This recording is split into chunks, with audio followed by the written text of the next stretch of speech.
We're going to zoom in and we can start in about 15 minutes. That was microphone 3. Way too loud.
For while I'm speaking, I want to,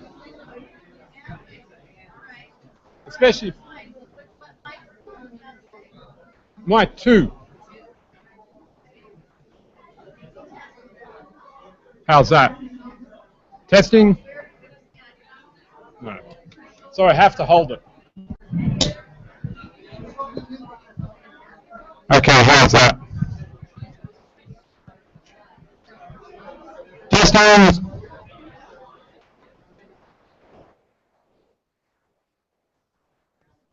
That's good? All right, so 3 men walk into a bar.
2 chairs at the front of the assembly area. 2 chairs up for bid.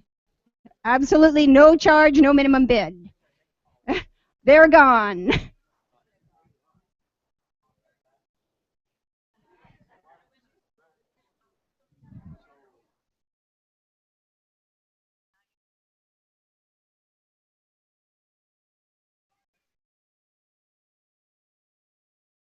One more chair available. It's a padded chair at the very front of the room.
You have to hold it. It's not. Good evening. Welcome, everyone. Our mayor is on his way, but I think we'll get started with a welcome. I think most of you know my name's Councillor Alice Lutz, and the mayor has been traveling back from Vancouver today. And here he comes. I am very pleased to see him. Please welcome the mayor. Not that I'm intimidated, but it's a pretty full house.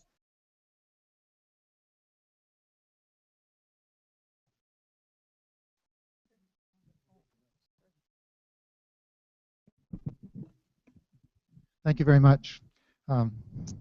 Traveling on the BC ferries is always subject to some time constraints. Traveling by BC ferries is always subject to some time constraints. First, as Alice was saying, welcome. We're really glad you're here. And this meeting is one of the second on sort of we're doing as a public engagement in e-town hall. So we're really pleased that we're trying to use new technology and trying to connect with others in that way. And originally it was scheduled probably 2 to 3 months ago as an issue on conservation because all municipalities need to have a water conservation plan. And because of a major grant we got from the province over the last year, we had to have one in place in order as one of the factors in meeting the compliance with that grant. So we scheduled this as a plan on developing water conservation. However, that was a couple of months ago, and as you know, we're in the midst of a crisis and a drought, and I suspect many of you are here because you're more concerned about water supply than water conservation.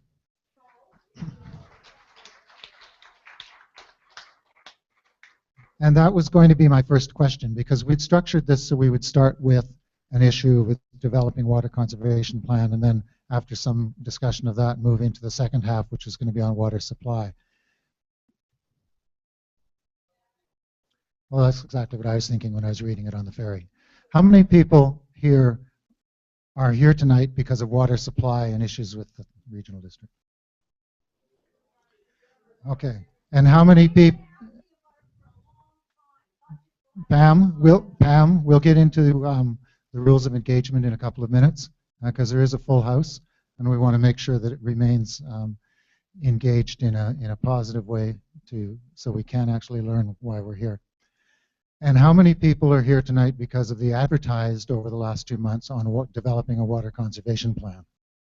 So handful at most. If you don't, and both, both, that's even better. Is it okay if we start with conservation, which is the way it was laid out, or do you want to go to supply? Okay, that's really what I was thinking.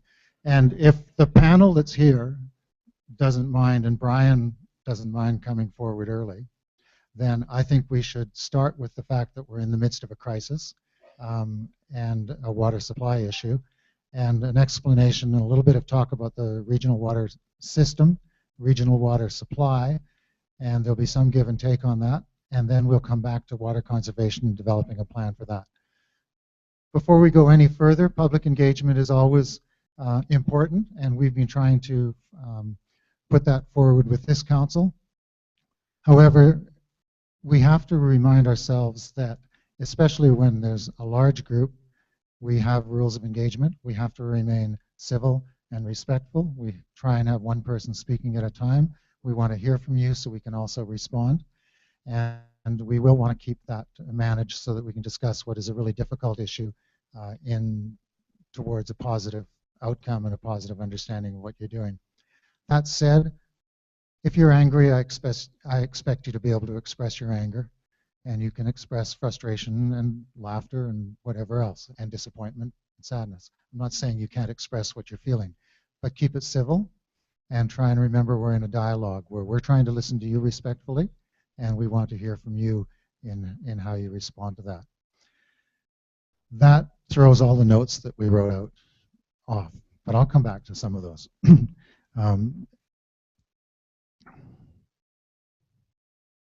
So we have these two areas of discussion, and I think I'll start just by introducing Brian Stoji, who's the General Manager of Infrastructure at the Sunshine Coast Regional District. He'll give us some background on the regional water system, some of the thinking behind the 2013 Master Water Plan, and why we're where we are today.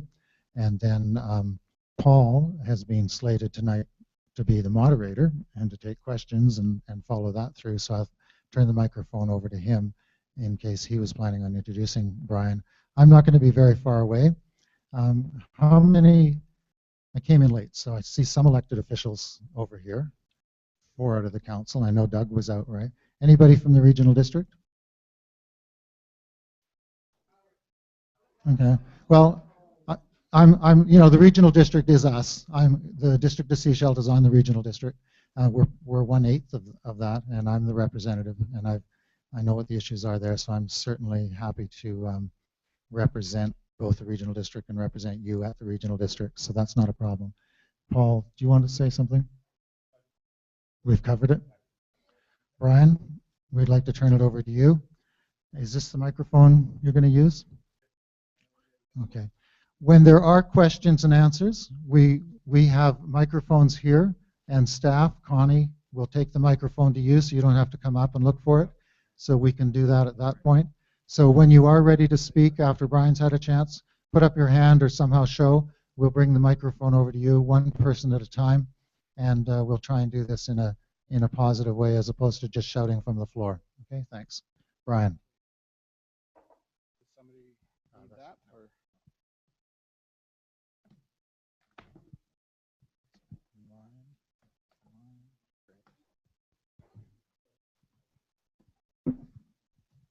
Well, first, I just want to thank the District of Sechelt for providing me this opportunity to talk to you about the drought situation and our water supply.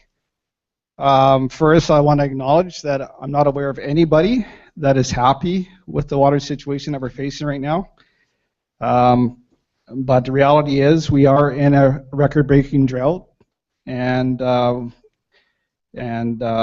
we're going to have to get through this together as a community. And what I want to do is just provide some information, hopefully address any questions that you have. We've been working very hard to try to get the information out to the community via our website, Facebook, and other and the media. And I feel the information is getting out there, and I just want to thank the community for coming together. We've done a great job at trying to make what water we do have last as long as possible. So, slides. Yeah, so what I want to do is, which way do I point?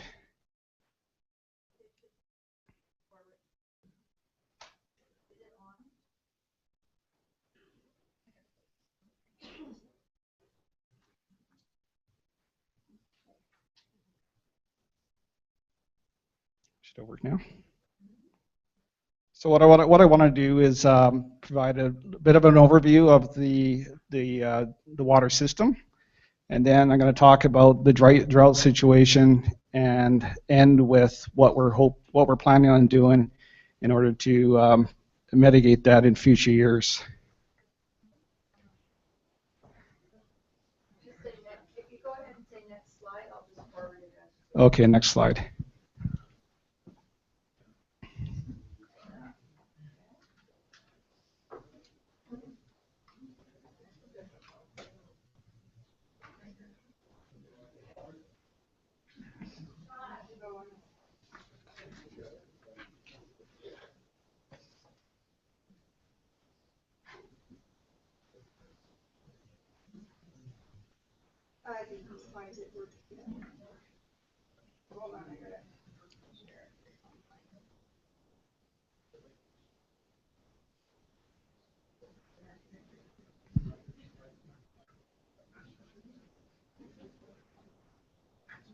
Give it a try now. And next slide, next slide. Okay, this is an overview of the water system. We have 9 water systems that the regional district owns and operates. And I'll just start at the top, which we should point. I'm not used to this. The pointer's not working.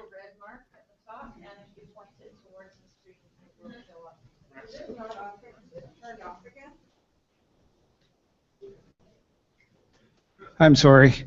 Well, anyways, just started from the top, the north. Oops. Okay, technology. We have the Egmont system that is actually fed from Wall Lake. We got the Cove Cave system, which is in Earls Cove, is fed from Ruby Lake. We have the North Pender system, which is fed from Garden Bay Lake with Hotel Lake as a backup. We have the South Pender system, which is fueled from McNeil Lake with Harris Lake as a backup. And on the south, we have a number of groundwater systems. We have Eastbourne on Keats Island, Langdale, Soames, and Granthams, which are all well fed.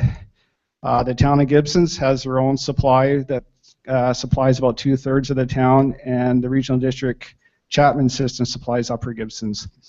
And we're all here to talk about the Chapman system because the Chapman system is the system that's stressed. And quick overview, Chapman, the 2 primary supplies to the Chapman system is Edwards and Chapman Lake. Chapman Lake is the primary supply. Edwards is our reserve lake. And during the summertime, we also use Grey Creek to supplement the supply. We also have a well down in Elphinstone, Chester Well. to also supplement the flows. And Trout Lake's not shown on here, but Trout Lake is a backup emergency supply. So Chapman system services about 75% of the population and about 90% of the regional water system. So that's a quick overview. And you can see that it doesn't show the link between Edwards Lake and Chapman Creek, but we do have a control structure on Edwards Lake. Natural flow goes towards Great Creek, but when we open up that dam, we could discharge flow into Chapman Creek. So our intake, which isn't shown on here, is about 14 kilometers down from Chapman Lake. And during most of the season, the dams are overflowing into Chapman Creek, and we pick up the flow about 40 kilometers down, divert it into our water treatment plant, and then distribute it to the rest of the system. So when that overflow stops running, then we use our reserve storage in the lakes. And I'll talk about that a little bit later in more detail. So the drought status. Yeah, we are experiencing a record-breaking drought, a drought that's never ever been experienced on the South Coast before. And it's basically the perfect storm. We had very, very low snowpack leading into a very dry spring, the driest May on record. And the dry, hot, the heat and the dryness has continued into the summer. Environment Canada has forecasted that this drought is going to continue into the fall. Although we have been getting spatterings of rain, and I know there's a front coming this weekend. However, they have just been showers or very short duration storms, which haven't made an impact on our supply. So, and I provided these dates for you as well. Just an example. This year, when I showed you that schematic, and how usually the water is overflowing the dam, and then only when that overflow is depleted do we open up the reserves. Normally, we open up that dam in middle of July. In 2014, we'd open it up in July 12th, 2013, July 28th. 2012, which was the other year that we went to stage 4, we actually opened it up on August 1st. This year, we opened it up on May 29th. That gives you an idea of how dry it is. So that's a month and a half to 2 months early. And summer consumption doubles, primarily due to outdoor water use. And that's why we have a drought management plan in place, and that's why the drought management plan is focused on outdoor water use. And I provided some numbers here for you. At stage 1, our consumption was about 22 million liters per day in the Chapman system. Stage 2, it dropped to 19 million liters per day on average, which is about a 14% reduction. Stage 3, which was called on July 10th, it dropped again to 14 million liters per day, which was our target, which is a 36% total reduction. And stage 4, which was called August 13th, it has dropped to below 11 million liters per day, which is over a 50% reduction since stage 1. And I just want to congratulate the community for everybody coming together, recognizing that we are in a dire situation. And contrary to some of the comments that are out there, this is real. This isn't fabricated. It's not a tax grab. This is real. I have a slide later on talking about when we're projected to actually run out of supply. Fortunately, our systems up in Pender Harbor have adequate capacity and can withstand this drought. So we are focused on the Chapman system.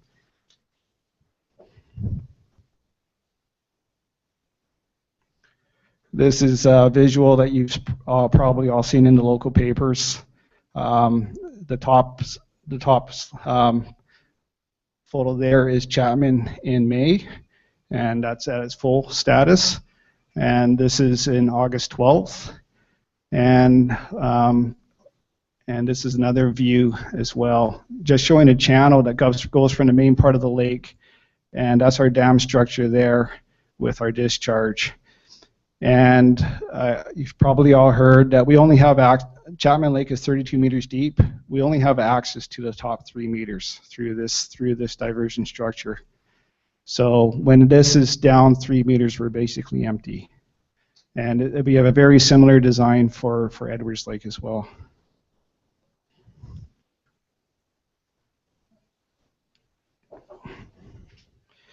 So where are we at right now? The Chapman system has about 32% storage capacity as of yesterday. The stage 4 target is to maintain consumption below 10 million liters per day, which is a 55% reduction from stage 1. And with no rain and current consumption rates, it's projected that our supply will be depleted by mid to late September. We can't give a definite date, mainly because we are also dependent on flows coming from the tributary creeks into Chapman Creek. So depending on how those are doing, and they are diminishing as well, we're hoping that we're looking at towards the end of September. However, we have implemented a backup system. We started working on that backup system in May. And we have recently received provincial approvals through the Water Act we've received approvals to construct it. We are still working with BC Parks to get their sign off on our park use permit. However, we're anticipating that shortly. So the design is to construct a siphon. We have talked about flying pumps up there in the past. However, we feel the siphon is because we're going to be monitoring it 24/7 to make sure that it's reliable. It will be the least disruptive and the easiest to implement. So what the siphon is going to do is draw water from the lower reaches of Chapman Lake, and we hope to have all the materials been ordered, and we hope to start deploying that next week. So the goal is to have it constructed definitely before we run out of water, and hopefully have it done by the first week in September. And it's designed to prolong our flow to November.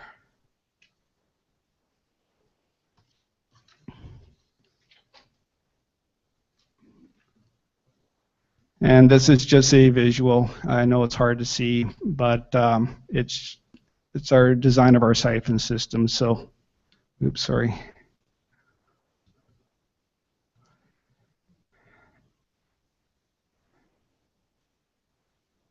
And I know you told me I only had 10 minutes originally, but yes.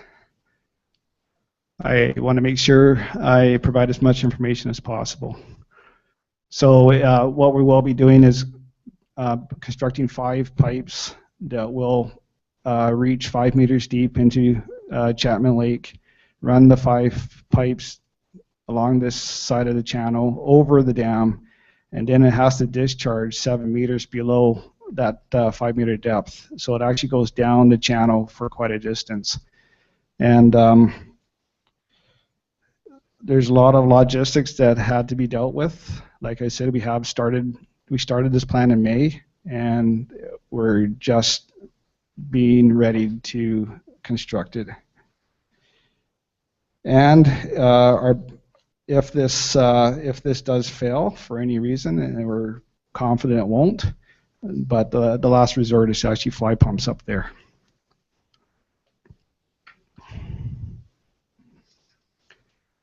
There's been a lot of talk about why we are in this situation. You know, why haven't we developed a plan to deal with this situation? And the short answer is we did. Hopefully many of you participated in 2013 when we went through a 1-year process to develop the comprehensive regional water plan. And what the comprehensive regional water plan is, it's a 25-year planning horizon. It takes our official community plans, so it takes the policies from those and ensures that we have the infrastructure. It lays out the plan, infrastructure plan, to ensure that we have the capacity to meet those official the targets in those official community plans. And so we developed a comprehensive regional water plan in 2013, and it is a balance of supply side management. And when Mayor Milne talked about it, I think a lot of you here are more focused on the supply side, but it also balances it with demand side management, which is conservation. And what are the actions in the comprehensive water plan? Again, I didn't go through the whole water system, but this is just a little schematic. It talks about the source, and it's a trickle effect. So we got the source, we got the treatment, we've got the transmission pipes that get to the distribution reservoirs, and then finally gets to your homes. So anything we do here has a ripple effect through that whole system. And on the source capacity, we did talk, the plan does specify actions to reach the lower reaches of Chapman Lake to deal with summer drought. So we knew we had to do something back in 2013. And it also talks about a demand management program, which is universal metering. And I know there's been a lot of discussion in the last little while about universal metering. And we are proceeding with the universal metering. We actually have installed the metering in Pender Harbor. That is completed. Next year, we are installing meters in the rural areas of the regional district systems. And then in 2017, the plan was to implement the meterings in the district of Sechelt. And I'm not going to get into the benefits of metering in too much detail right now.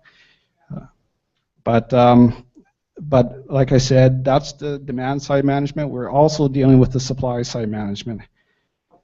And the main, actually I'll probably get into the next slide, but there are a bunch of other areas that we did address, which was treatment, transmission, and distribution, but I don't think anybody's here to is too concerned about that right now.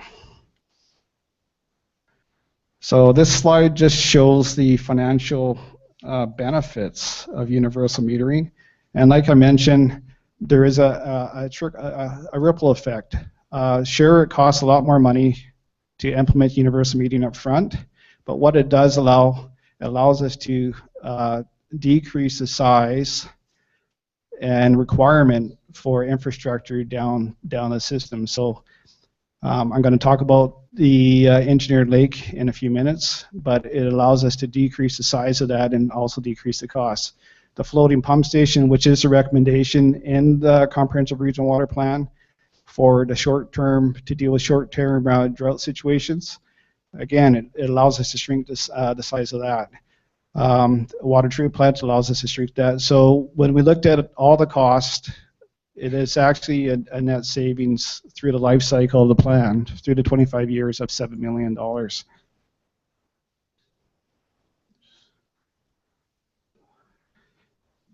And like I said, I could probably talk about metering for the rest of the evening. So what is the short term, on the supply side, what is the short-term plan?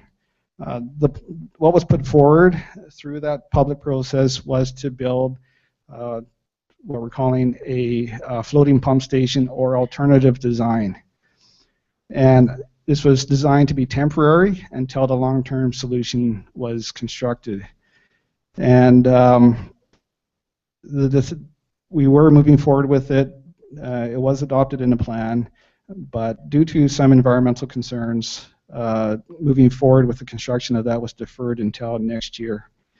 And it is unfortunate. Like I mentioned, 2014 was an uneventful year. We went to stage 2. We never even opened up Edwards Lake. Nobody could have predicted the severity of this drought to happen in the 1 year that the board decided to defer that project. But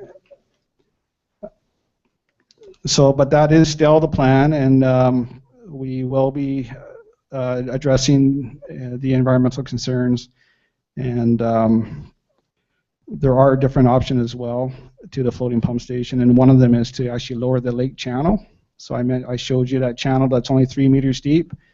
There is an option to lower that channel 3 to 5 meters, which would have short-term impact, but on the longer term, it would basically look and feel exactly as what's there right now. However, we would have access to more water and get us through these drought situations in the future. Oopsie. Uh-oh. How do I get it back up?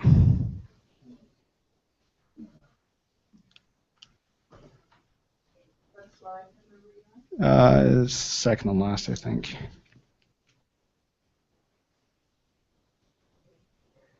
Go to short-term water supply, number 10. Yeah, and this is just a visual of the proposed floating pump station design.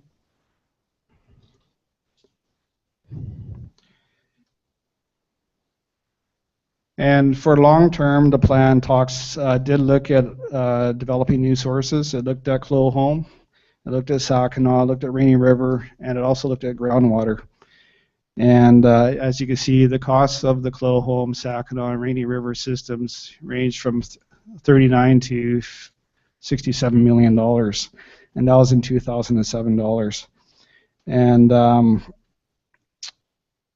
we actually went through you can't see this, but it's quite a decision matrix, and it looked at the environmental, social, and capital construction impacts. And through that process, the solution that was selected was to construct an engineered lake on a mined out area, preferably in a construction aggregates property. And that was estimated to cost about $4.5 million. So these were the options that were put forward, were the engineered lake, a permanent pump station, or raising a dam. And the option that came out was building an engineered lake.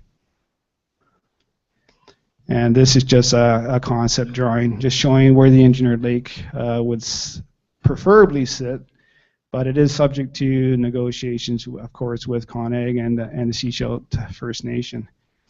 But to provide an example, an indication of scale, that's the landfill right there. That's Sechelt landfill. So, and this is our water treatment plant right there. So that's all the information I brought forward today. Hopefully it provides you a little bit more background on the comprehensive regional water plan, the processes that we've gone through, what we're hoping to do to ensure that we're not faced with this situation in the future. Thank you very much, Brian.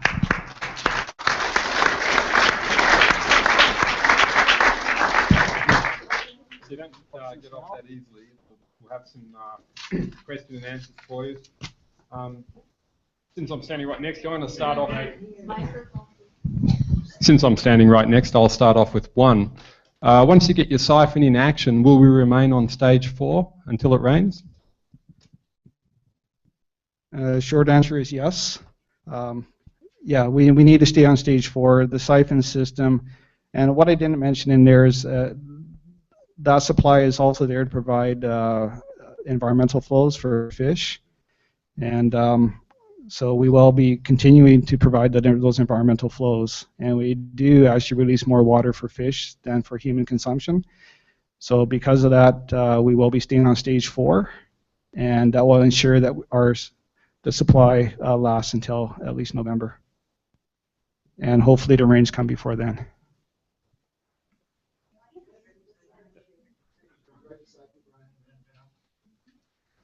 Look at the mic or just speak up.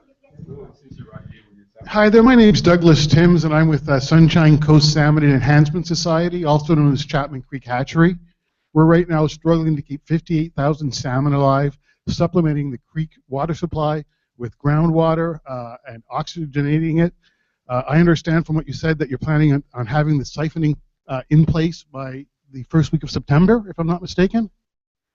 Is there any thought given to pumping water right now?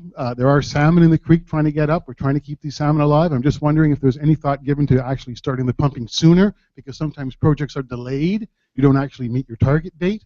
And then what are we going to do? In short, we couldn't do the pumping system. It's logistically just the weight of the pumps, weight of the generator, weight of the fuel, plus the risk tied to that. That we could get the siphon system built faster and with less risk. So and that is what we have the approvals for from the province, and anticipated to get approvals from BC Parks.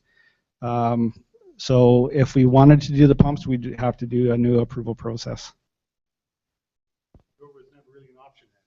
It was an option. That's the first option we reviewed. The logistics with the helicopter, the local helicopters could not manage the weight that we had dealing with the fires throughout the province. The helicopters that we would need to get, chances are we wouldn't get. So that's why we're going with the siphon. It could be built with our own crews, and definitely less risk as far as the fueling. With the pumping system, we'd have to be flying fuel up there every 2 days. With the siphon system, all we have are small priming pumps, and we won't be flying fuel very often at all.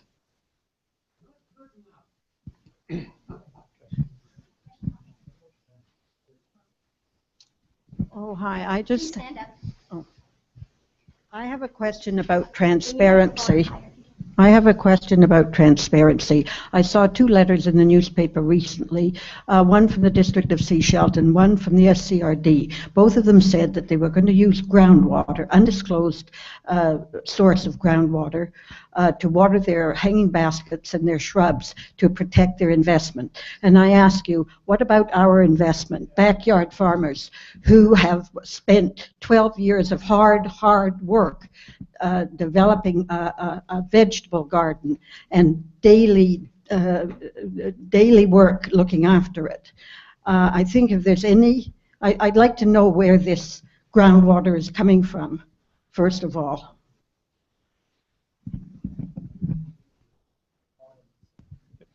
I'll speak to that one. So, and we'll talk a bit more about this one after the break, but we have a groundwater source down there on Ebbtide Street. It's actually the foundation drain or the perimeter drain of the old wastewater treatment plant, and it's a wonderfully efficient collection system of groundwater. So every building has a perimeter drain, and this one is there, and that's where the groundwater is coming from. The public fill station is set up, which you can access off Ebbtide Street, and if you need water, take your water containers down there. It's open 24 hours, unless we have a problem at night, so make use of that. And I guess Perry can talk a bit more about that after the break. So that's the groundwater part.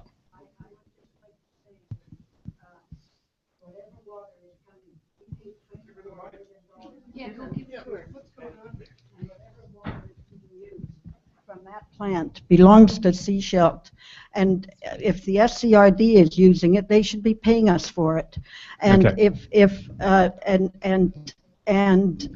Apart from that, we ought to know publicly. We ought to be publicly aware of who's using it, why they're using it, when they're using it, how much they're using it, and if they're paying for it.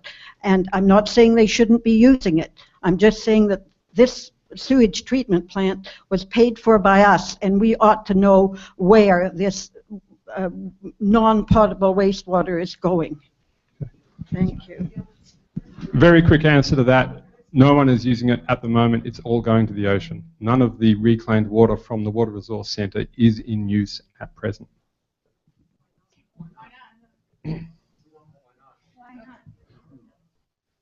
Basically, That's why. we are not yet permitted for that. So we'll talk more about reclaimed water and other things in the second half of this session. For now, let's keep the questions to Brian while he's here. Thanks. Yeah. I could add too that the town of Gibsons has a source that they've made available to the public. It's their overflow fountain down by the Compass across from Wine Garden Park. Go ahead. Oh, okay. My name is Pam Jackson. I live in Tawanik. Oh, okay. And if anybody has been watching the news even once a month, they know that part of our problem is what they call the blob that's out there. So if that doesn't go away, if we get this for another year, you can drain your lakes, you can build your dams, but if nothing's falling into those things, we should actually, I like the idea, I'd like to know, we have a ton of short-term rentals in Tawanik. I'd like to know how much water they're using, because those people shower every day, big showers, 10 people in a building. I just like to know, like, what do you plan to do when you drain the creeks and everything? So dry. You should see Grey Creek right now. There's nothing in it. I mean, we're sitting there going, gee, that's nice, but the guy down the road's power washing his house. Thank you.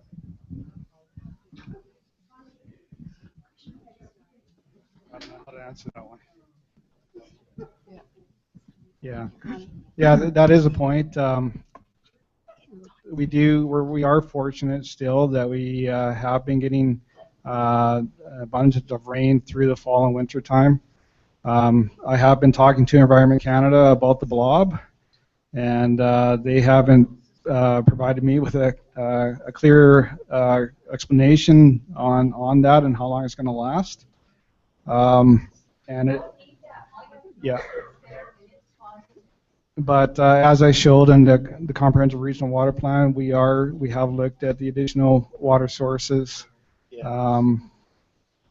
and we feel that there is enough there, at least for the next 25 years, and we haven't.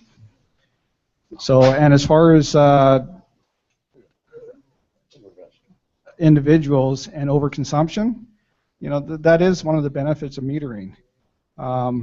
It provides you, the consumer, with information and on your consumption, and it also provides us with valuable information to locate leaks. It'll tell us if there is a system leaking.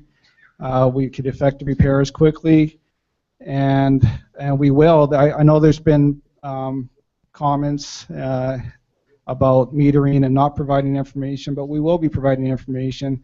You will know how you are consuming relative to the average, and basically information is a tool, and I believe it will be helpful.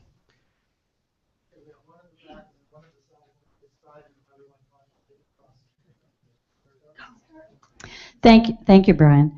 I and a whole lot of people in this room are not happy this year, but I'm prepared to give this one a miss. What my question, a double barrel question, is if we have the same kind of situation next year, where are we going to be? We don't want to repeat this one. This one I'm prepared to, go. We're lost. But what's going to happen for next year? As I mentioned, we had the short-term actions identified in a plan, which was a floating pump station or like drawing down Chapman Lake.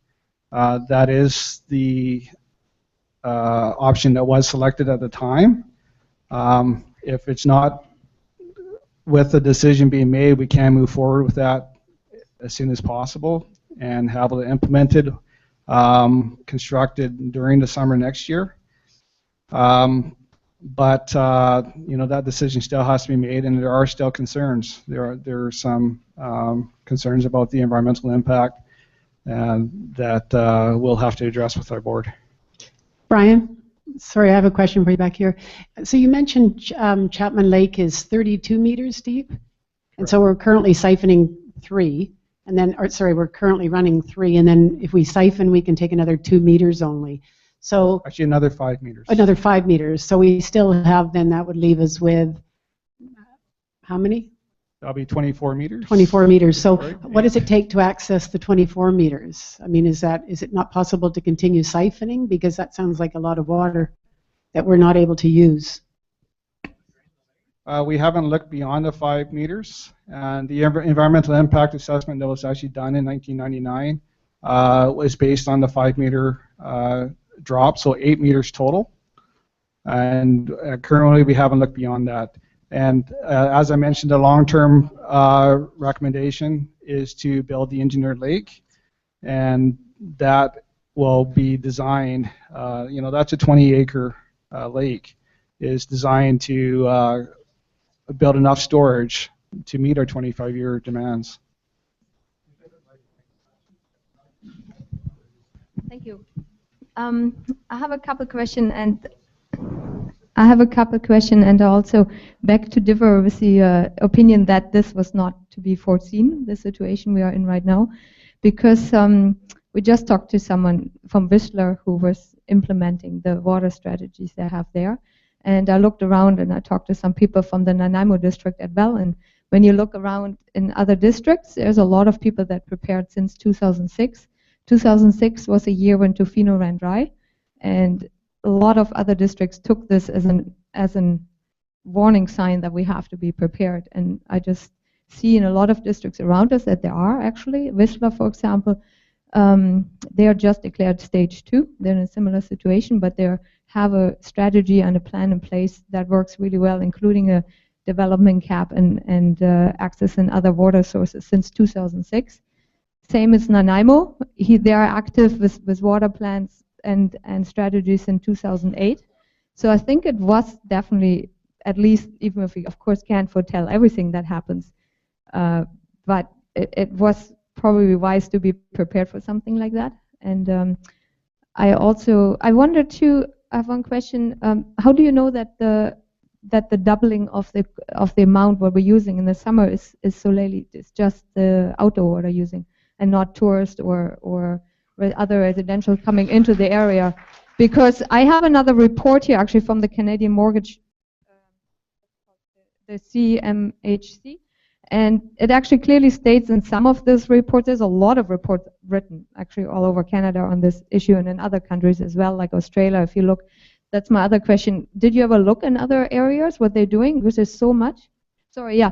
I just want to make this one comment here that most of the amount that yearly use is actually by laundry and toilets, and outdoor use that makes up 30,000 liters per person yearly, million, sorry, and outdoor use is just 10,000 compared to this. So I was just curious where you got the numbers without. And my last one is the metering.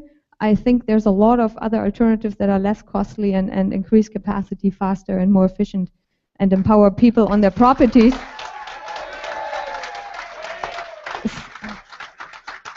There's a lot of incredible programs out when we look across our horizon here, what incentive programs and other programs that increase the volume on the property and empower people actually on their property and not just make them dependent on another system. Sorry.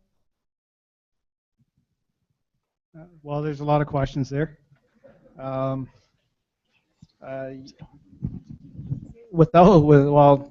talk about not having meters. Without meters, we can't tell you for sure what's leading to the higher consumption in the summertime. With meters, we can.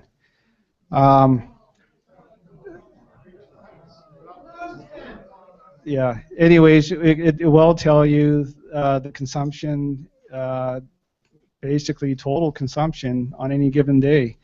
So, and what we have right now, our peak consumption days is not the weekends. A lot of people think that it is the weekends because that's when the weekenders come and that's when the cottagers come. But it's actually Wednesday and Thursday is usually our peak days, peak consumptions. Yeah. But we have a plan. We have looked at all the sources. We've looked at the costs.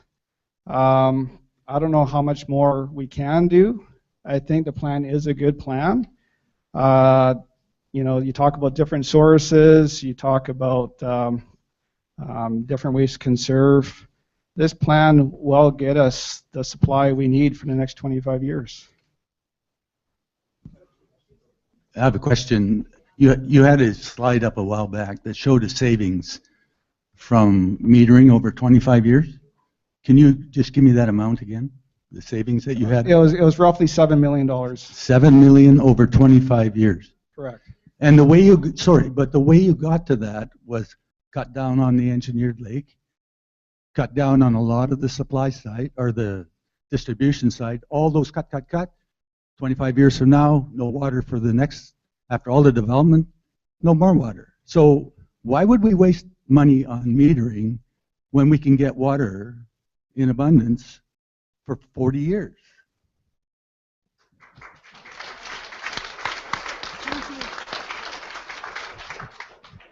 It's, you know, we could probably, as a community, debate this question for years.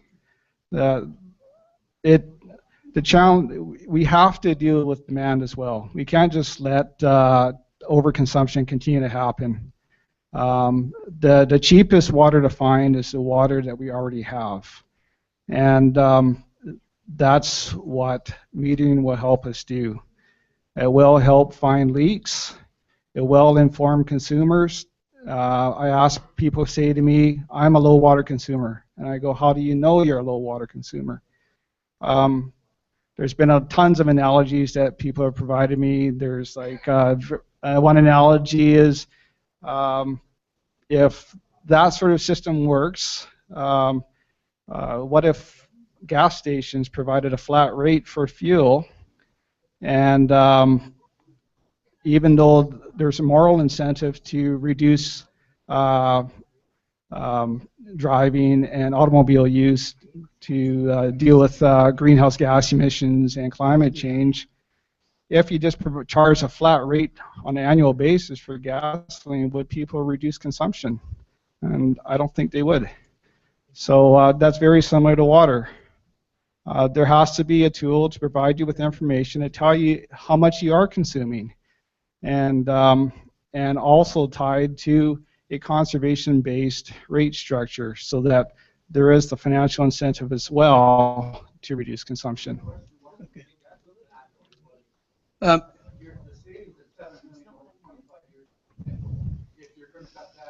Yeah.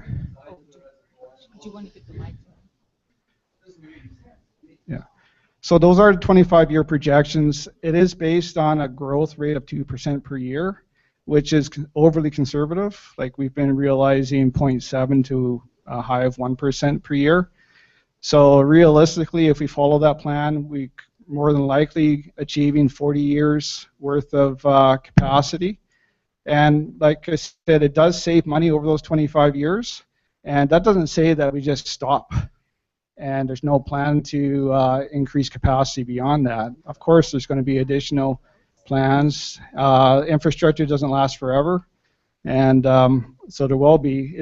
It'll be continuously evolving, and depending on our growth and our water needs, whether it's agriculture, whether it's fish, it's not just population growth.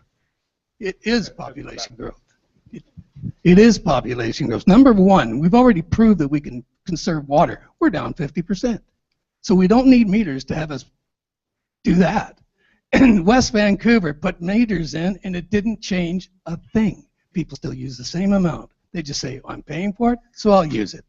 And number three, what are we doing handing out building permits, right, when we don't have the water to support what we have? Well, you know, I'm an engineer. I build infrastructure, and yeah, but it's, you know, development is tied to the OCPs. It's your official community plans. They're my guiding document, and if the OCPs are saying we need to have infrastructure to support whatever growth rate it is, that's what I'm here to do. So if you don't want growth, that's where you need to focus, is on your official community plans.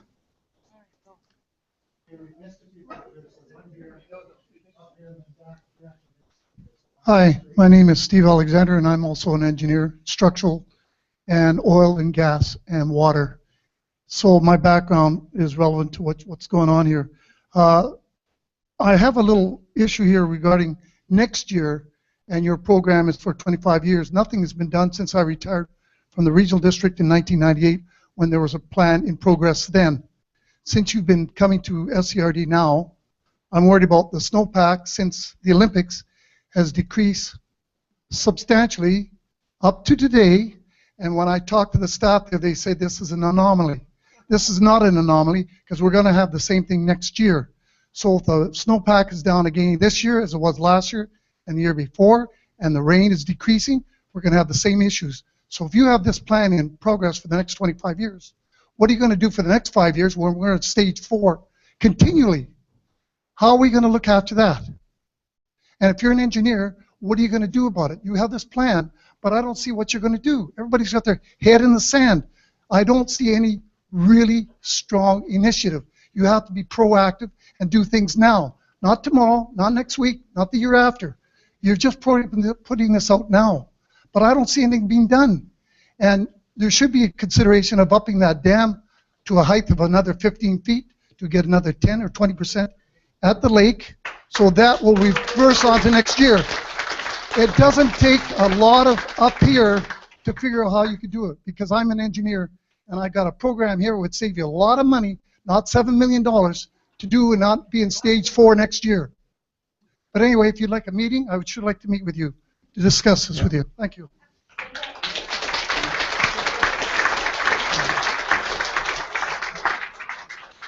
Pardon me? Do you have a response to that? I think you should. We're going to have about 10 more minutes at this, and then I want to say a few remarks, and then we'll have to move on to the second stage. So Brian will respond to that, and then there's one here. We missed somebody at the back here. So second. Well, the slide showed our short-term solution, which is getting to the lower reaches of the lake, and our long-term solution is the engineered lake. So they are there. Yes, they aren't built yet, and we're trying to get the floating pump station, or alternative design, was slated to be constructed in 2015. So the solutions are there. We did go through a lengthy public process. The plan was developed in 2013. Yes, the infrastructure is not built yet, but this crisis will more than likely light a fire under that and get things moving faster. Yes. Sorry, I'm not used to speaking in public, but anyway. When we talk about mirroring water, and we look at other municipalities, and as this gentleman said before, that it hasn't accomplished what the municipalities wanted to do. The consumptions didn't go down. The consumption rates didn't go down. Didn't accomplish what they wanted to. Maybe they can find leaks better, but really, in what we've gone through here now, we can look backwards and say, start pointing fingers and blame. That ain't going to get anybody anywhere. What we need to do is, as a community, decide whether we want meters. And I think by the reactions here, the majority don't. And all meters, to me, I think are going to do is punish the poor. Is, people who have big budgets to work with, or well off, whatever, they don't care about their meter sitting out there. The family of 5 is struggling to put the food on the table. When their water bill, are you going to tell them their water bill is going to say exactly what it is today when you put that meter in? It's probably going to triple. So, I think we need to sit back and put a referendum on the community saying, do we want these meters or don't we want these meters? Because you're dumping $5 million and putting meters out there. $5 million will put that lake up there. That does us a lot better.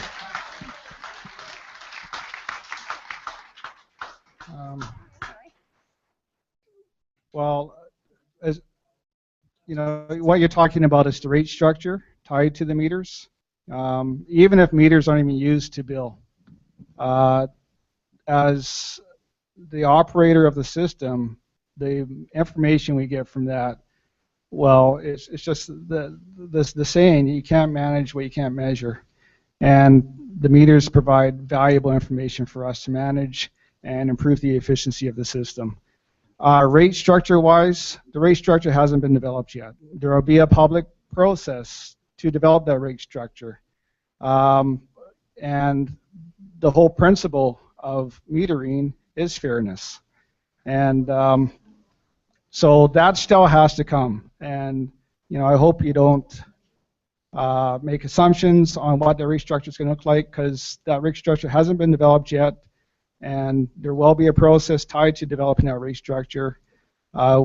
Before we even start issuing bills, once the metering is implemented, there will be a one-year time frame where we provide information on the metering, get some real information on what the consumptions are, and then that will go towards developing a meter rate structure. So, yes, that's the principle. It is fairness. Yeah.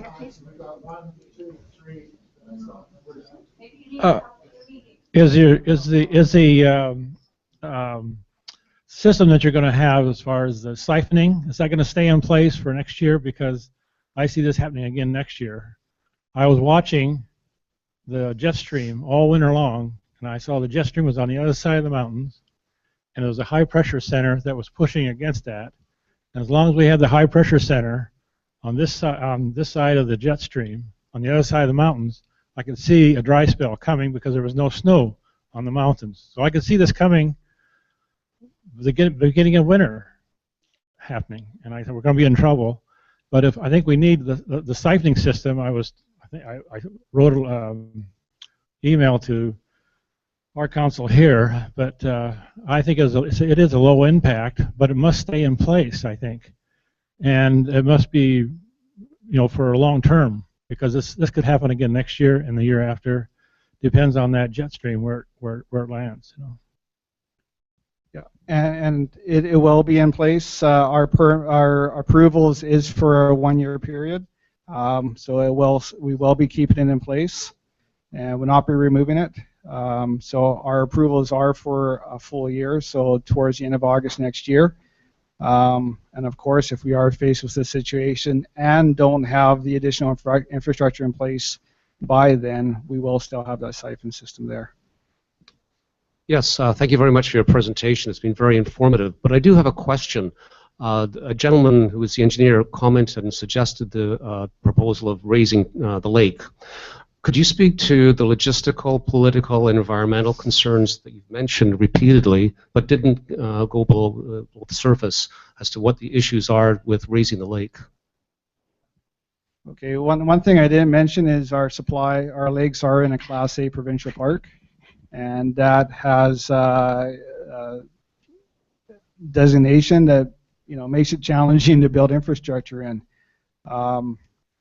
And there was a thorough environmental impact assessment done on as far as drawing down Chapman Lake in 1999, and I believe that the results of that impact assessment still hold true today.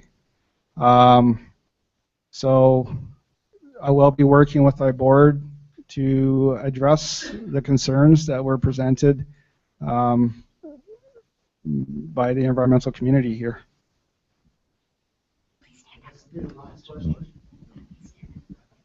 Hello, everyone, and thank you for your presentation. I have two questions. One being, I'm just an average taxpayer. I'm not an engineer, but I think most of the houses in my area in West Sechelt pay somewhere in the vicinity of $600 to $800 water bill. Now, we've reduced our water consumption by 50%. This is going to sound kind of silly, but are we going to get some kind of money back from that?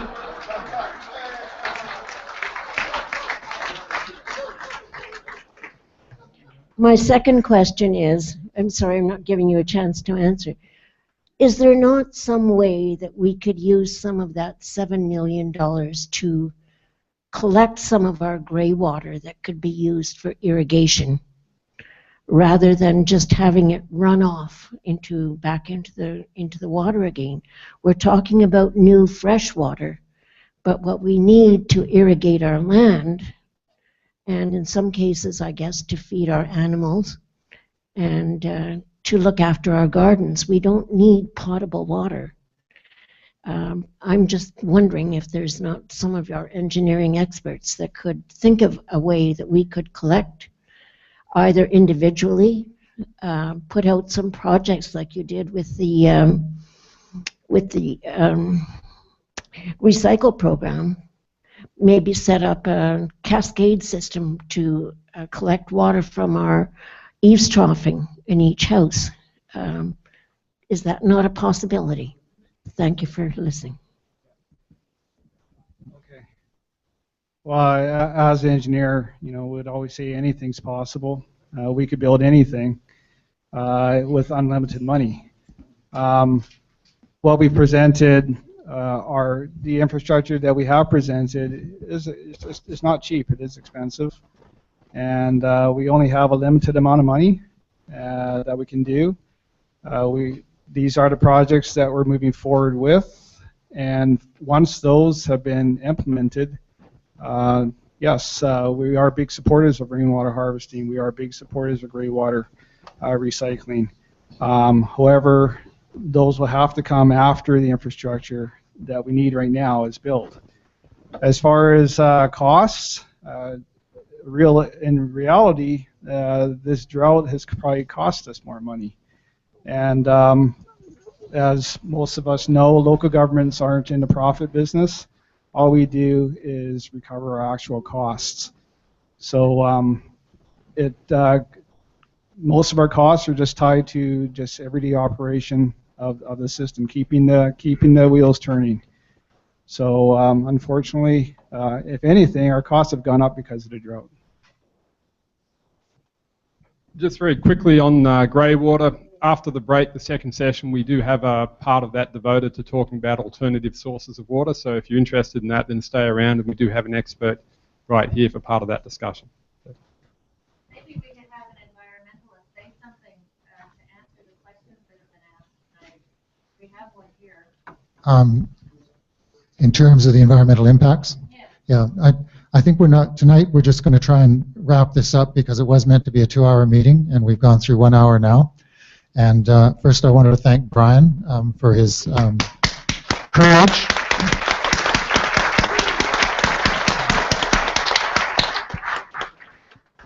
Brian's not an elected official, so for him to come out and try and respond to board decisions is doubly difficult. The reality is boards have made decisions as recently as 2014, obviously in 2013, that led to where we are now. And that's really the part that I'm listening to and will be taking through. First, you need to know that there's an infrastructure committee meeting on September 3rd, Thursday afternoon at the SCRD field, on Field Road, the SCRD offices. We will be discussing these issues and the summer problem in that meeting at a board level. Secondly, we will need to have the SCRD actually host a meeting like this where we can talk seriously at length about supply issues and the plan that they developed in 2013. I would remind you, though, that there was a 1-year-long public process to get to that result, and boards repeatedly supported it. So there are issues. It's not so simple as saying, well, now that we're here, we should have done something else. When we thought about it and planned for the future, and I wasn't there, but Brian was, and many of you were, this is the direction you wanted to go. So we have to really take seriously what's going on there. Secondly, I've heard tonight a round of applause on environmental containment, issues of environmental sensitivity, which leads to containment of growth and capping of growth, but also the other side, simply that we have been paying for this water. We should have the engineering capacity to simply supply whatever we need because we've got that system in place. We've been trying to balance that issue of environmental sensitivity and growth on the Sunshine Coast for as long as I can remember, which is a fairly long memory, and we haven't solved it well. The other issue that we need to discuss at the board level is, as much as Brian and others are saying there's lots of water, we don't have any water today. And with the siphons in place, we'll stay at stage 4. We'll be at stage 4 next summer, if it's exactly the same scenario. And I don't think anybody wants to accept that as the new normal. There are literally, we know, and we are sensitive to the fact that there's literally thousands of dollars of time, resources, vegetable gardens, landscaping that's been put in place over the last few years that people, myself included, and everyone here I'm sure on the panel, are watching die in their yards. Nobody wants to see that happen. We also want to make sure the salmon, we actually are meeting all DFO requirements now prior to the siphon, and we'll continue to do so. So the salmon issues and the meeting of DFO requirements are important to the SCRD. They were put in place in the late 90s when I was actually still involved. These are not easy issues because the board has dealt with them. In 2014, when they were faced with it again, they said, well, let's just defer the siphon and pump for 1 year. Even if they'd gone forward and had the pumps in place in August, you'd still be at stage 4. There's no rain. There's been no snowpack. That's beyond the control of engineers, and it's beyond the control of politicians. So I want to thank you for this portion of the meeting. I want to give us about a 5-minute break and convene back to stage 1, which is where we're talking about conservation and developing a plan. Okay, thank you very much.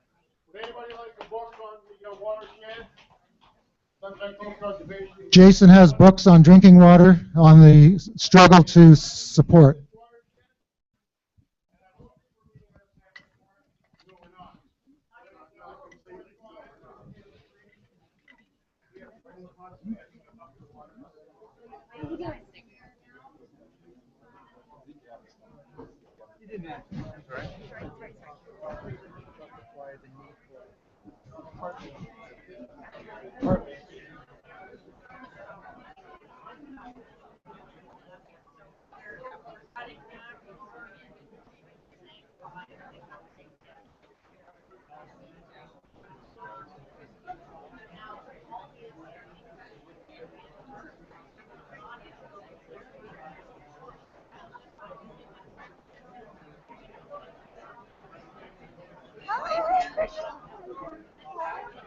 Okay. That's familiar faces. No, it's always good to have these two parts. Brian was going to go last, so I left the mayor for the first. We're interested in that. You guys you trust them? Even though the sewer line, they said it was so your feelings the same way as the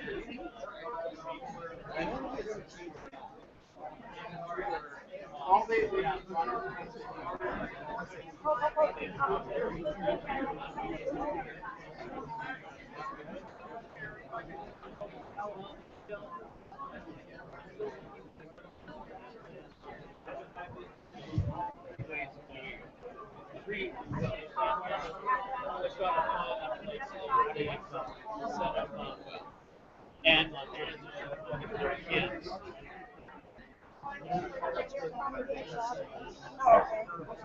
they canceled it. They got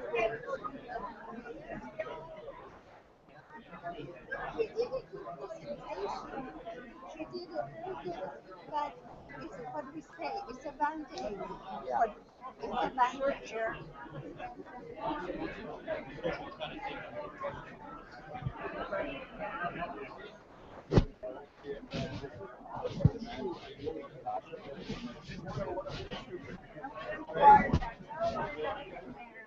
I should take this water home and put it on my garden. Oh, okay, well, you should drink that.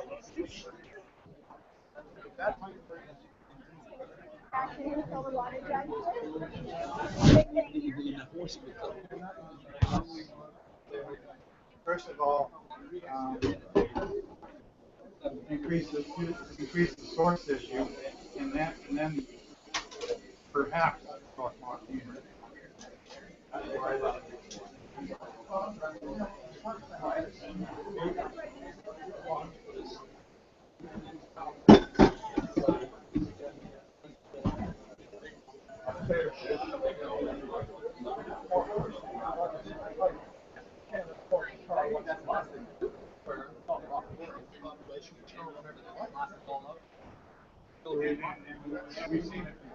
I know because of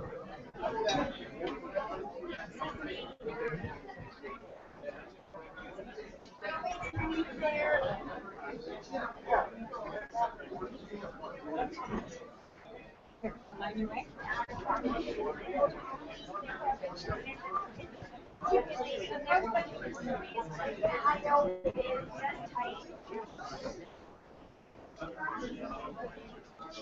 you have any garbage?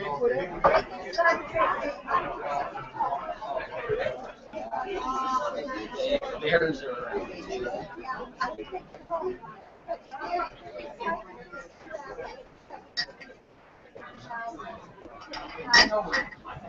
I'll remember because we got to take ours.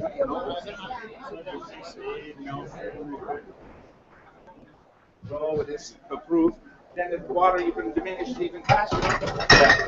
Right? And we have to increase the perimeter of the lake because that's where the storage volume is. It's not in the bottom of the tunnel. So they need to get an estimate for what's down the My concern is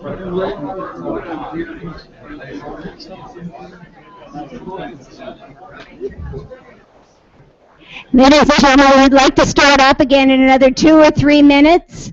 If you're staying for the second half of the meeting and want to grab a cup of coffee or a glass of water, please do so. There's refreshments on the side. We'll be starting in about 2 or 3 minutes.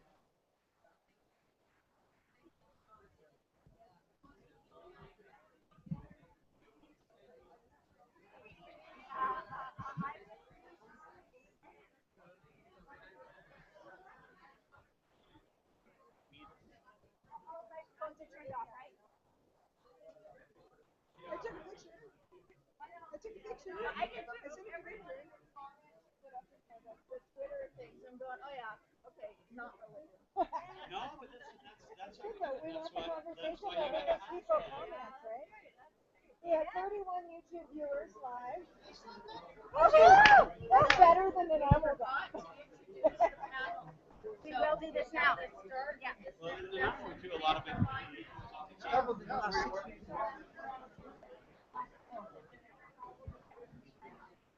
I'll give them a 1 minute here in about another 30 seconds. Okay, great.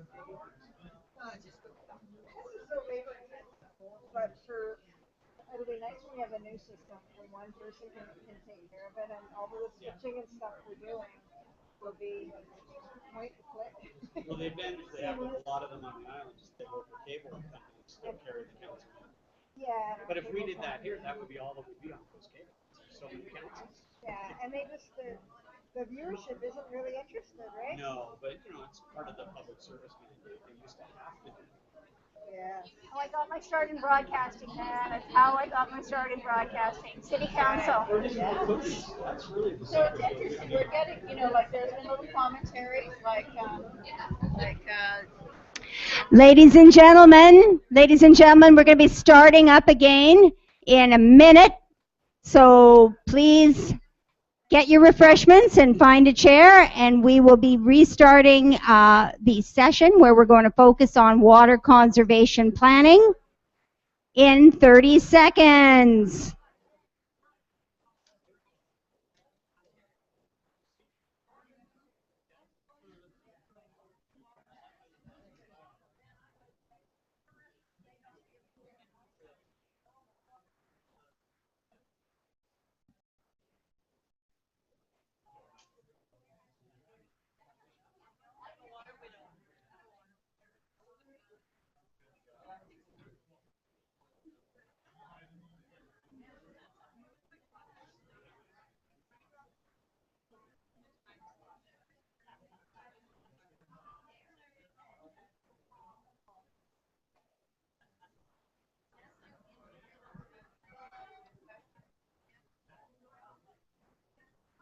Ladies and gentlemen, first, if anybody's parked in the electrical vehicle charging station, there's 2 stations, one in the Clayton's Mall, one in front of us.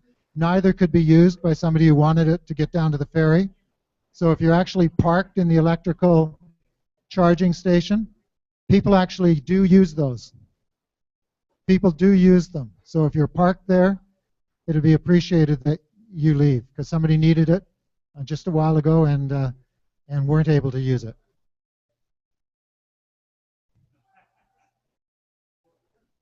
Thanks for reconvening. I'm not going to take too much time this time except to say a few things I forgot. One, we will have the SCRD make sure they have another public meeting or two. on water supply. And secondly, this entire process is also being live streamed. A camera that I'm waving at in front of me, a camera over there that I keep walking in front of and showing off my belt buckle in the back of my side of my body as opposed to the smiling face that I have.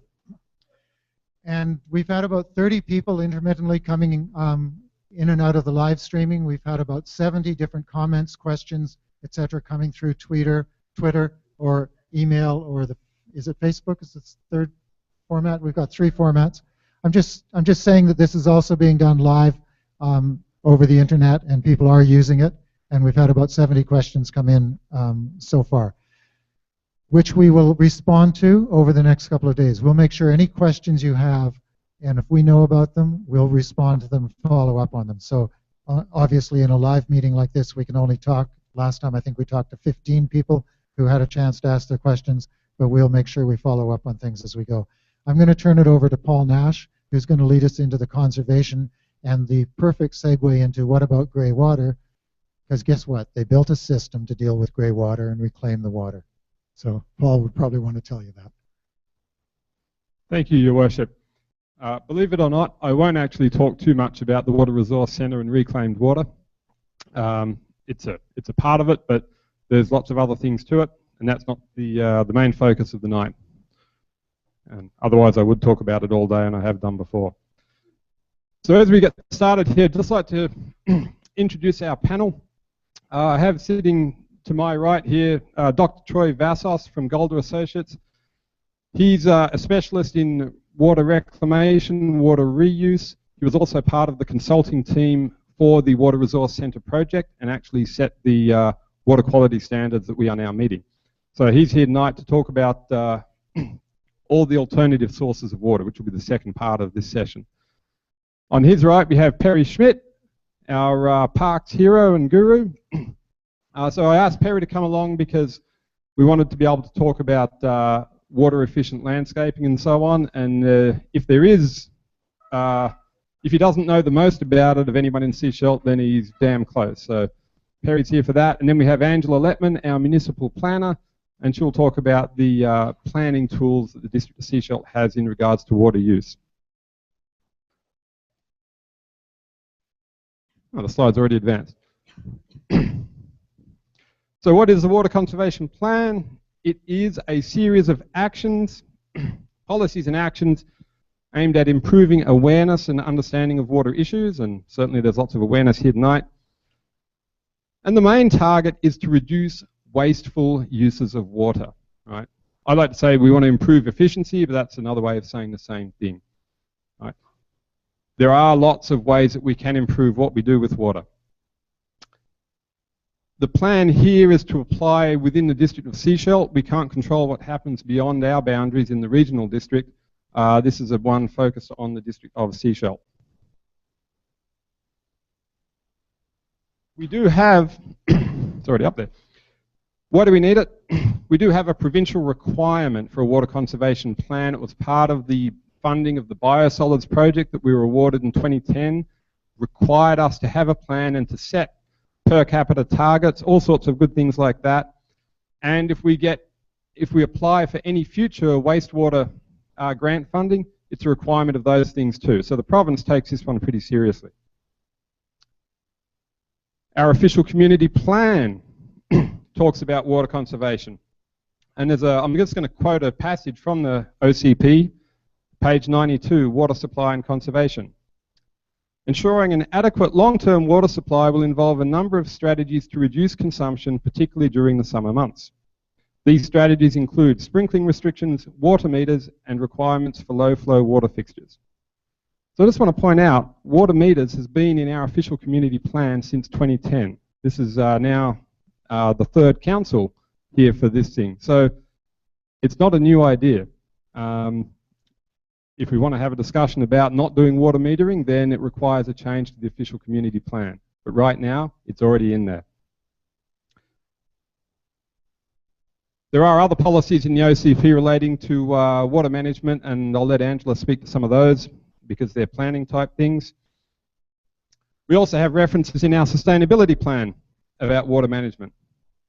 one of which is relating to the Water Resource Centre to identify and pursue opportunities to recover energy and other resources from treated effluent, and the major resource being the water itself.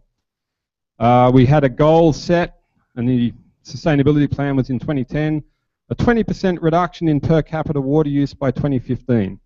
So here we are in 2015, and I'd said about 6 months ago we won't achieve that goal, but thanks to stage 4 water restrictions, we have actually achieved that goal.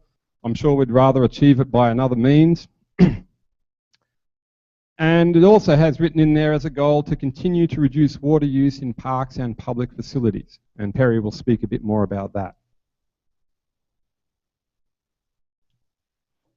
An extremely simplified version of the water system. Brian's already talked about the areas they serve. I just want to draw the attention to the red dotted line there, a distinction between the supply side and the demand side. The demand side is us. We're the ones who use the water, and in the utility business, that's called the demand side.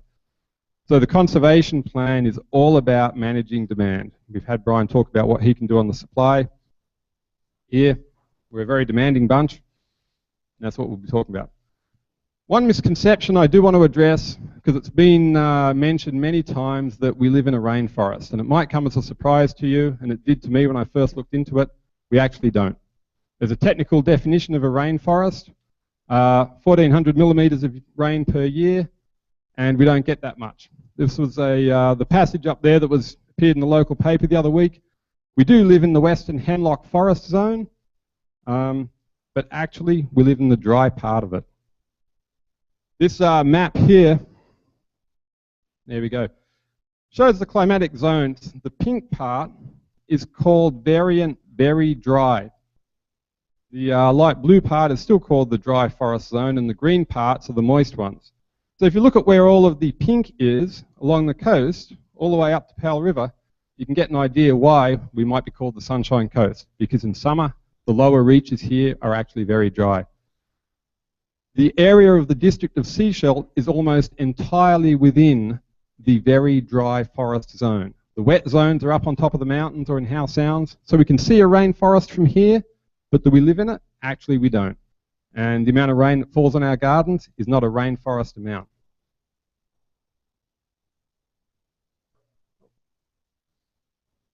I'm just going to... I'll ask to hold questions for a few minutes here. I'm actually done with my part here. I'm now going to hand it over for Perry and Angela to talk about their things, and we'll take some questions from the floor very shortly.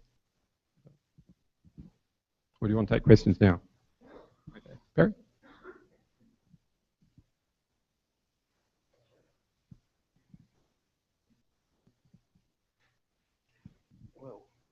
Hello, everybody. Nice to see so many familiar faces in the crowd.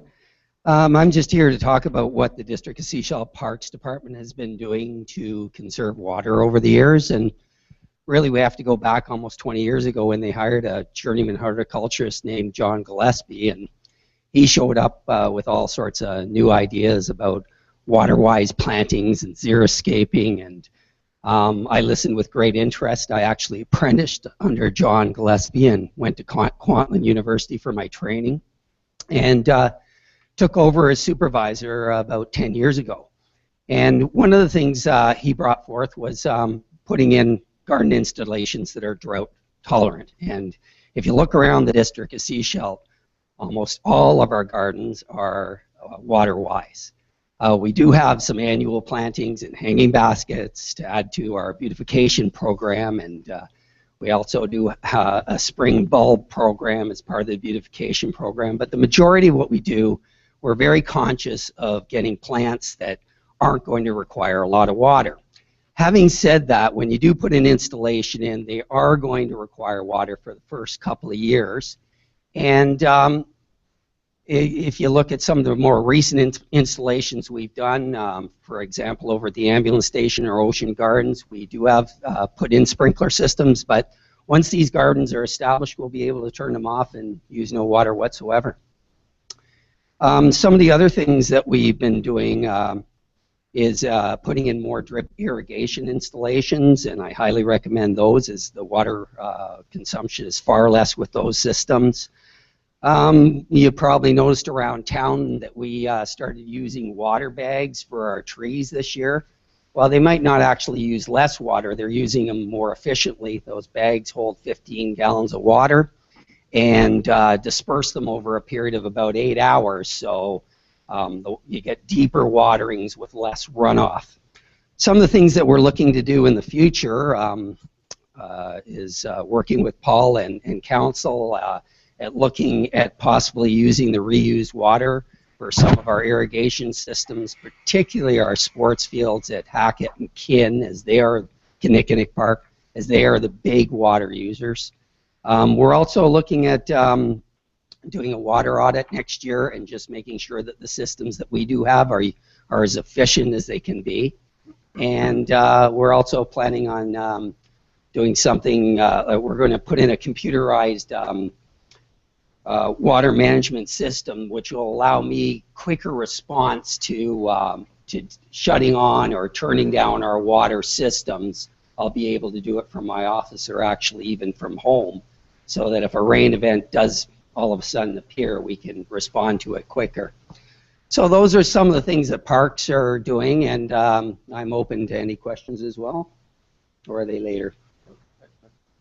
With some questions here for Perry, not just about the parks, but also as the garden and landscape guru. So for questions about what you might want to do at home, or things that you think should be included in our plan relating to garden water use. So. Where's Connie? Any questions? Yeah, there we go. Sorry. My name is Sandy Friedman. I am on the director of the Sechelt Garden Club. Today is August the 25th. In the entire time since the moment stage 3 watering came out to today, I have seen absolutely no education information for the public on how to conserve water or how to use gray water. Now, your people stand up here and they say, bring the water consumption down. You've just moved to Sechelt, it's your first garden, you're new here, you want to do it, you don't know what to do, and you're afraid if you do something, you're going to do it wrong. Having you tell us what the District of Sechelt does is very interesting.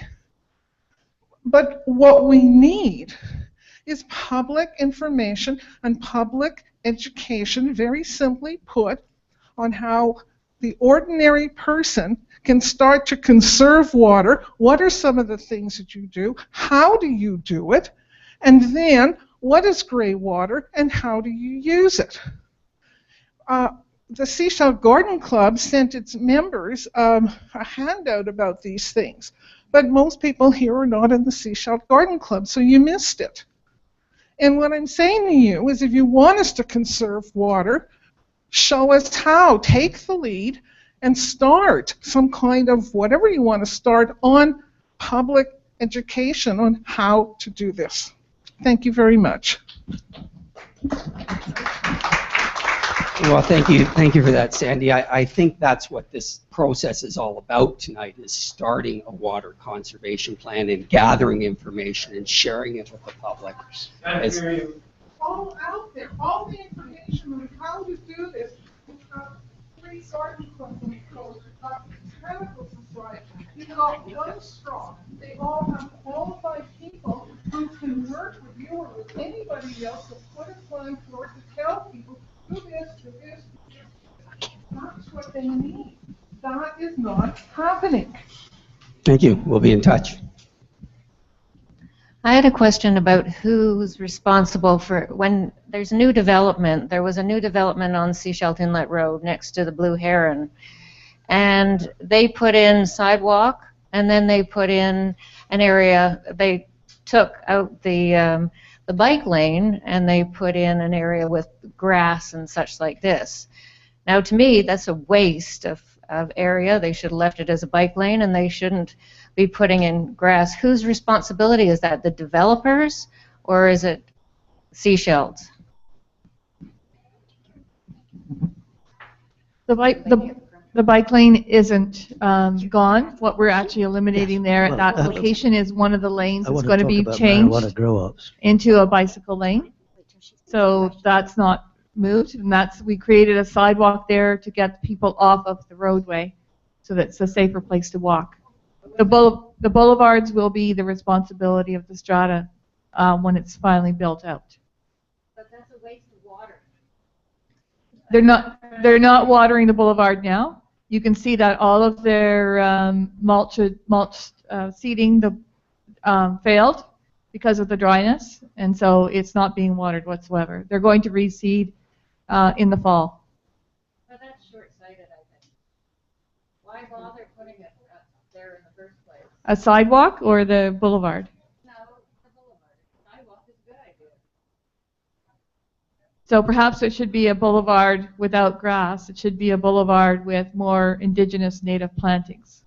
Yeah. Weeds. Something that doesn't require the water that we need to drink.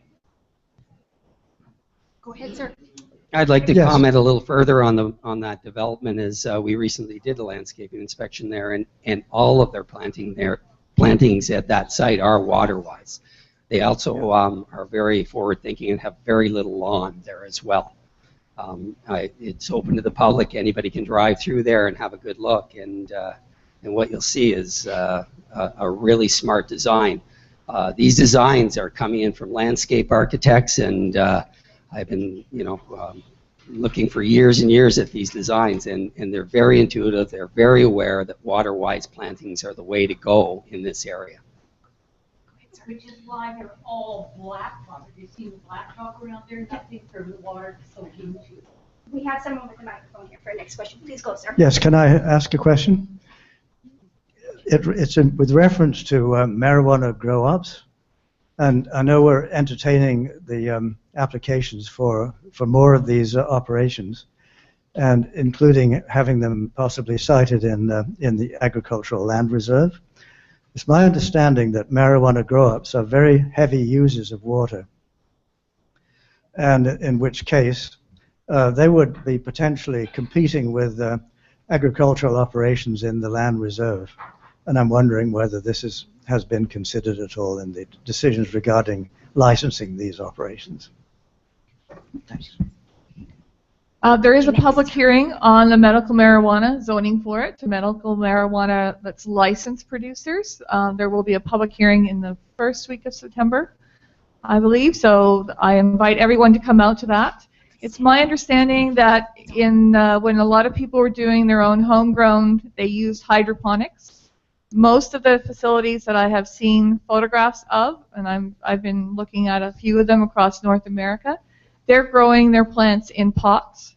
So they're not grown in water. The water is going into the plant and is evaporated in that production.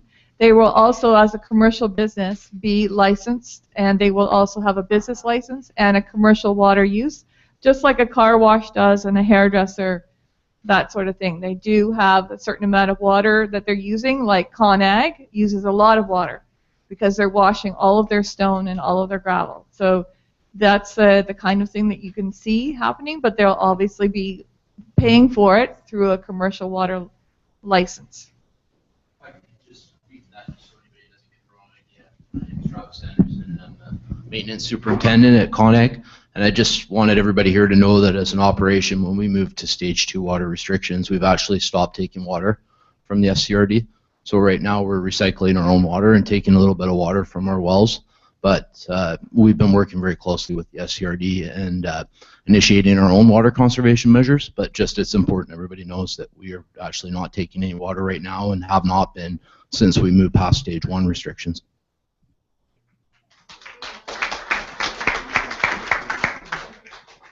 Hi.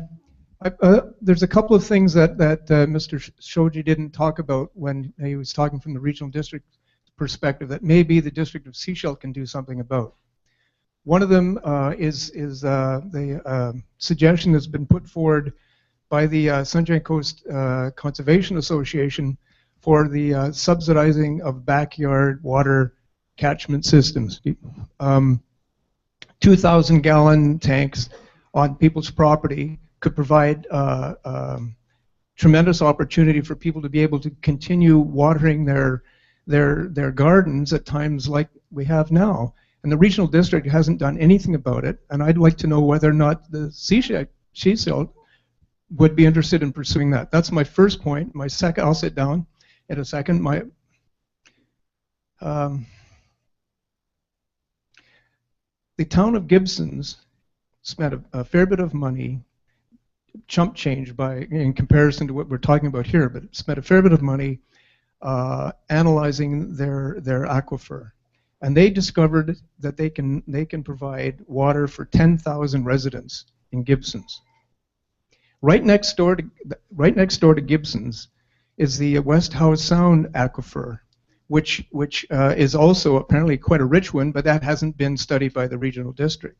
If you move this way from Chaster Creek on just this side of Gibson's, we don't know. As far as I know, nobody really knows because they haven't spent the time and money to look into aquifer, to understanding what's there in the aquifer, aquifers rather, which could diminish tremendously the amount of requirement coming from the rest of the system. So maybe if the regional district can't somehow deal with that, and they're still dealing, I mean, as the mayor said in one of the papers, it's 12 years, there hasn't been much change. Maybe the district of Sechelt should look at that. So that's just two things I'd like to hear some response for both of those. Thanks. Well, I think I'm going to respond to the first question. I really think that we can look at rain barrels and cistern systems, and we can look at that as part of our plan and see how we can possibly subsidize that through the conservation plan. That will probably be a burden that we'll have to look at, so we'll definitely look at that. And in terms of groundwater wells, there used to be a few wells in the district of Sechelt within the boundaries, and they've all been terminated. But perhaps it is time for the regional district or the district of Sechelt to reinvestigate those. Very quickly. Just to follow up on that, it's not just the ground well here, ground well there. It's important to map the whole aquifer that's available within, or aquifers that are available in the district. It's going to cost money for sure, but let's get away from just depending on one creek for our water supplies. Very quickly. I'll just give a quick response on that one. I mean, effectively what you're talking about there is another potable water supply system. Okay, so that's a big decision for the district of Sechelt to take on to get into the water supply business. And I'll say it's outside the scope of the water conservation plan. So anyway, but the point is noted. It's a whole other discussion to have, because getting into potable water supply is very involved. So whether we would want to do that or encourage the regional district to develop wells in Sechelt is a different question. And I think that's best taken up with the SCRD directly, so or through our channels. Okay, next question. I'd like to contradict Angela. Any kind of greenhouse, hydroponics, tomatoes use a hell of a lot of water, and a lot of it is wasted. They just drip, drip, drip, and half the water that those plants use goes in the garbage because you only use buds in the end. The rest of it is wasted. It's like taking all the water out of Holland to ship us tulips. But they use a tremendous, I know, I worked at Rosendale's and I saw the amount of water, and there's a lot of wastewater that happens with those places.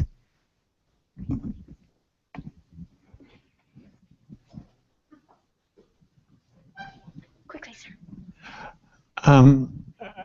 There's been a lot of discussion about finding new sources of water and increasing the amount of water that we need. And this portion was designed to be on conservation. And I absolutely agree and support one of the previous speakers that we're doing a very poor job of conservation. And one of the things I think the District of Sechelt can do, and the SCRD, is to advise people on how to better conserve water, because most of us think we're doing a very good job, and we're really not. I was in my residence when the SCRD paid to put 2 brand new toilets in my home in 2008, And up until we hit stage 4, I was aware they were leaking slightly, and then I started to monitor it, and both of my toilets were leaking noticeably. So I went and bought new washers to stop that. It was $4 per toilet. And a number of toilets that are that same vintage, I can guarantee that they're leaking, because virtually every friend of mine that I've been into, their toilets are leaking as well. And I think the SCRD and the district needs to teach people how to look at their own residences and see if there is water being wasted and going down the drains that we're unaware of. If we had meters, we'd be able to monitor that more closely, but thank you. Thank you. That's a great question. A common activity that's been done in other towns is giving instructions on how to do home water audits and things like that. The dye test for your toilet, where you put in a tablet or a drop of food colouring and see if the water in the bowl changes colour. So there's lots of things like that, and those are valid components for our water conservation plan on how to do your own home water audit, whether or not you have a water meter. So thank you for that one. Monica?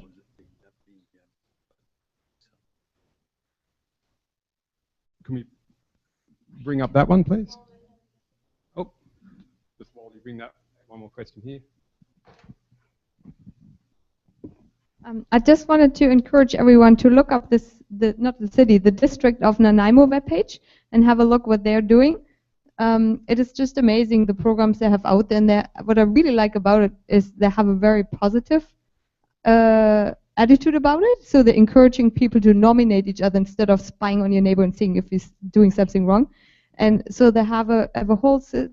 They actually decided as a community to go this way, and also finances, and they're providing incentive programs for cisterns for household, but for large scale, not just little rain barrels.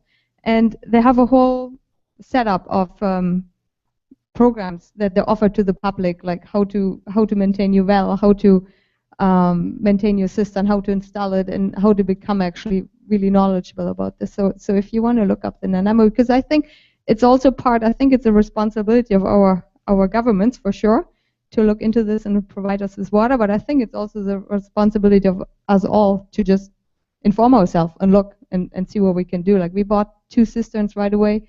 We're digging a huge pond right now and put drip irrigation systems in, and I must disagree that large-scale greenhouse is necessarily wastewater. Like, we're using actually 0.5 gallons per hour per 100 meters, so it's very little actually. But yeah, I just want to put this out, and I also part of a group, and we're actually right now writing grants for people on the Sunshine Coast, including Sechelt, to be able to get an incentive to purchase large rain cisterns to install at the house. So it will be coming. Hopefully by next month we'll start this program. But please, everyone, take initiative, do something. Thank you for that. We actually, where's Connie? Do we already have the link to the Nanaimo thing on our website? Yep. The Regional District of Nanaimo, it is an excellent website. They've got a comprehensive guide on rainwater harvesting, and we're very fortunate they've done all that work, so we don't have to. And so part of the idea of this plan is to look around at what other municipalities are doing and try and collect the best practices and put the information out here. So even if there's another question again about what things we might want to rebate or incent or so on, but the first stage is finding out what are the best practices, what's being done elsewhere, what have their experiences been. So we want to collect that and then put that information up. Gentleman over here, yes. Okay. Hi, everyone. Okay. I feel it's coming to the end, and I wanted to show you something real about conservation, which was tested for few hundred years. When I met today Mike Shanks and told him about that, he convinced me to come and show it to you. But I will need, just for few minutes, I will need the podium, and you never guess what is here.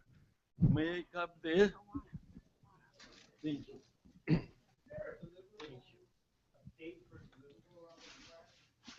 The nominal plan for the plan is to get a plan written and approved by council for the end of October. That Now, that's not a date set by the province. That's a date we set ourselves.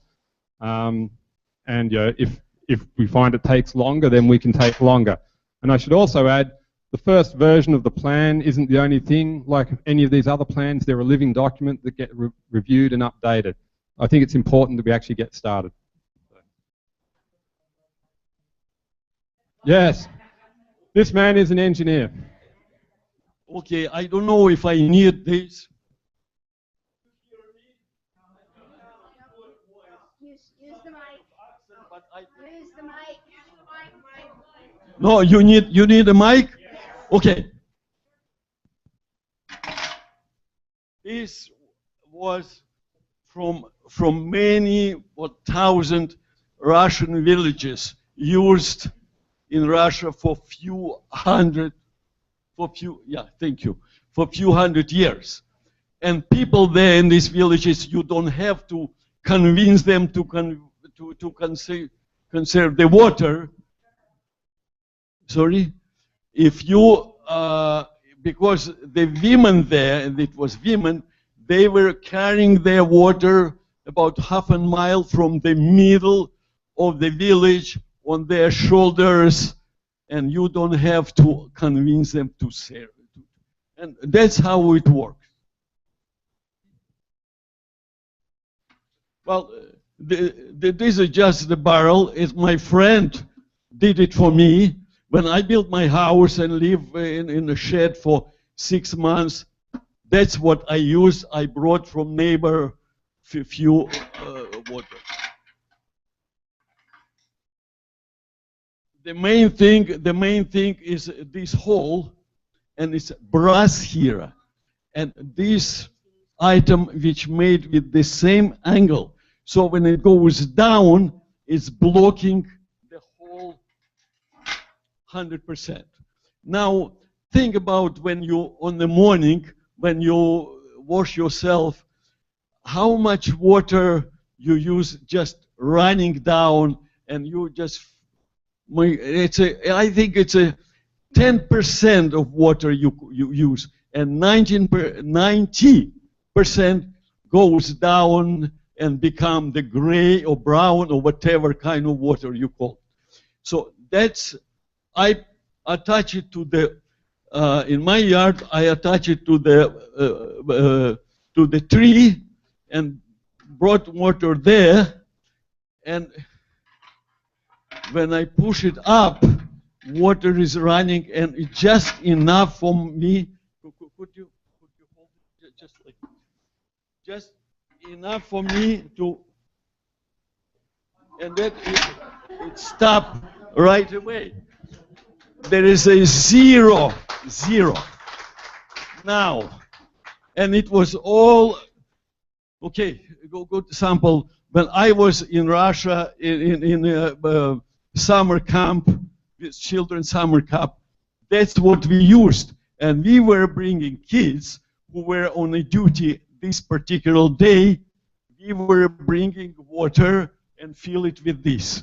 And it's checked and checked, it's working 200%. Now, I feel that, well, so this idea could be just the beginning. And I see here, well, I'm on Sunshine Coast for near 25 years, and I work as a structural engineer, and I see here quite a few people for whom I design the structure for their houses.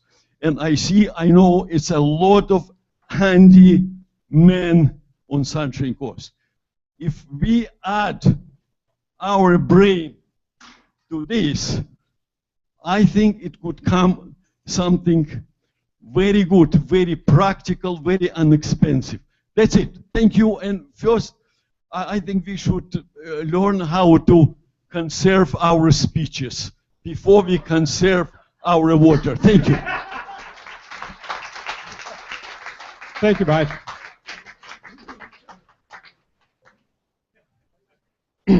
Okay, one more question here, and then we'll get on to our alternative water sources before we're out of time. Yes, sir.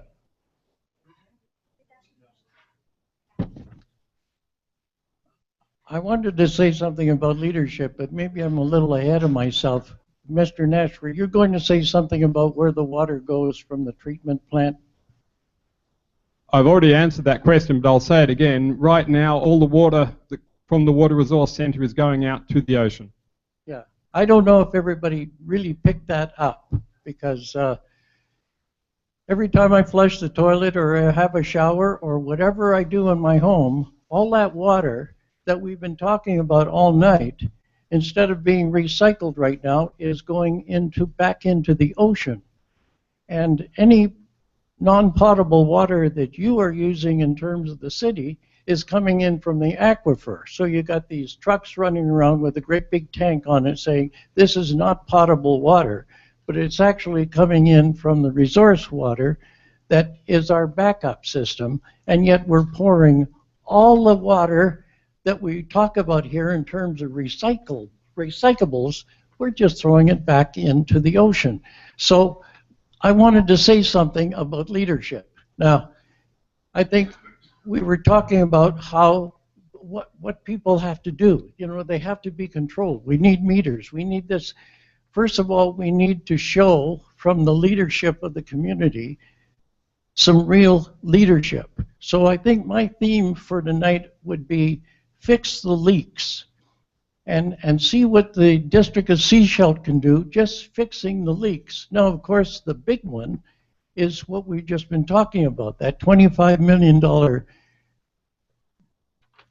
treatment facility that we have, and we're not using it effectively. The next thing is, if you are really going to get involved in meters, and if meters are necessary in order to fix the leaks for the infrastructure, then that's what it should be used to begin with, and nobody should be charged anything until we get an approval from the city that all the leaks of the infrastructure has been properly repaired. Then we can take a look at what we're going to do in terms of charging people with the meters. Okay. Now, we've said, somebody tonight said that meters in West Vancouver didn't mean a damn thing because people just paid for it. So what we have to look at is how much water am I allowed to have in order to sustain myself in this community of Sechelt. And that amount of water should be given to me almost nominally. After that, everything is a luxury. And the luxury could be based on the assessment of your property. And that would be a way to go as far as one way of looking at it if you want to go into the meters. Another thing you can do, it was also mentioned that we are in a dry coast forest area, or a dry coastal forest area. I know that the Botanical Society has had meetings, and it's included the Sechelt as well, to look at the type of landscaping which is really relevant to this area, and why aren't we using it? At the time, we've got all these indigenous plants, and we could, as we evolve through landscaping, all that landscaping could be more indigenous to the area, rather than these trucks with the big potable tanks running around trying to make this particular area right around here like an English country garden. I mean, it just does not. I'm going to have to cut it off there, sir, and I'll answer the question that I heard in there, and then we have to move on and let some other people talk. Thank you.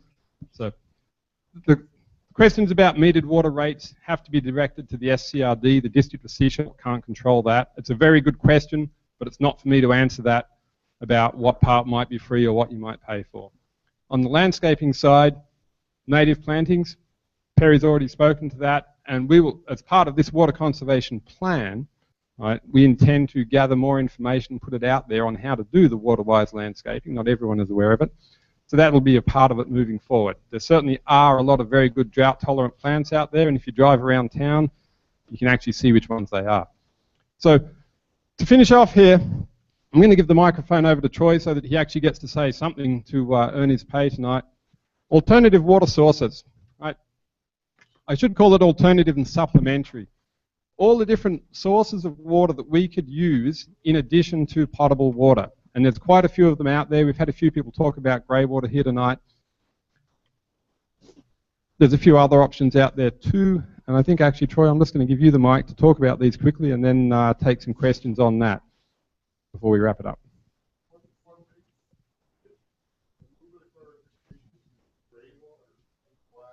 Absolutely. Yeah. And rainwater. Okay. I'll try not to bore everybody here by talking too much. Gray water is the water that drains from your bathtub, your showers, lavatory sink, bathroom sink, and of course your laundry. Okay, so that's typically considered to be gray water. It's characterized, if you look at it, because of the soapy color to the water, it looks gray. Right? Kitchen sink drainage, one might consider to be gray water as well. And in fact, in some communities, it's called dark gray. Okay, sorry, a little louder. So it's called dark gray water, and the reason for that is that it contains a large amount of food and a lot of microorganisms, salmonella, for instance, in washing chicken and so forth. So it has a higher potential disease transmission issue. And then we have black water, and black water are toilets, urinal discharge, high strength nutrients, high strength organic materials, and so forth. So typically, gray water contains obviously less food, less strength of organic materials, but it contains the same type of contaminants that black water contains, just lower concentrations. It contains viruses, it contains bacteria, it contains organic materials that bacteria will feed on. If you let it sit there, it'll go septic on you, just like wastewater will go septic. So, but having said that, there's a couple of things you can do with gray water. One is that, first of all, there's a lot of misconception that gray water is bad for your plants. It's bad for your garden. Now, it's going to kill your plants. And in fact, you can go online, you can see all kinds of science fair experiments where children have done these experiments, and they have demonstrated that this poor old plant has withered away here because the gray water is applied, and the control plant over here looks great. But when you actually look how they establish these plants, or the water for these plants, you typically, somewhere in the range of 1 to 2% of the water being fed to the plant is soap. Well, nobody here uses 1 to 2% soap when they generate gray water. And in fact, if you look at the actual literature that studied gray water in communities that use it all over the world, Australia, large portions of the United States, this gray water, in fact, is used for many, many years, looking at soil characteristics, plant characteristics. It doesn't harm the plants. It doesn't harm the soil. And typically, we're only going to be using the gray water for irrigation during the summer months anyways. And during the winter, we get the rainfalls, and any salts that might build up in the soil are going to be washed away. So the practical answer is that gray water has a lot of potential uses. Now, when you look at the water we use every day, I don't care whether you're ultra-conservative in water and use 150 liters a day a person, or whether you're kind of overly generous and use too much water and it's about 350, about 35% of the water we use is for bathing, keep ourselves clean. And about 30%, as it turns out, 25 to 30% of the water we use for flushing our toilets. So there's an interesting match between bath water and flushing toilets. So just for using your bath water to flush toilets, you can save 30% of the water consumption, 30%. And now, in Canada, all over North America, Australia, there's laws, there are standards, there's technology that can allow you to treat your gray water to a very, very, very clean standard, so you can store it and hold on to it for as long as you want, and then use it to flush your toilet, or use it to irrigate your garden. But it's also true that you can actually, if you don't hold on to it for more than 24 hours and then it becomes smelly and septic, you can use it directly to flush your toilet. And the analogy I use, people think, oh, isn't that going to be dangerous? Because this is gray water, it's dirty water, and I could be infected from my toilet, right? And my dog might drink it, right? Well, think of it this way, and the analogy I give you is this, is that if your kids just had a bath in the bath, and they're going to play in your front lawn, you're going to take the bath water and dump it on the front lawn, are you concerned about it? Right? Well, we're not. Intuitively, we understand that the aspect of taking the water that the kids just played in, that we just bathe the kids in, isn't really a health risk.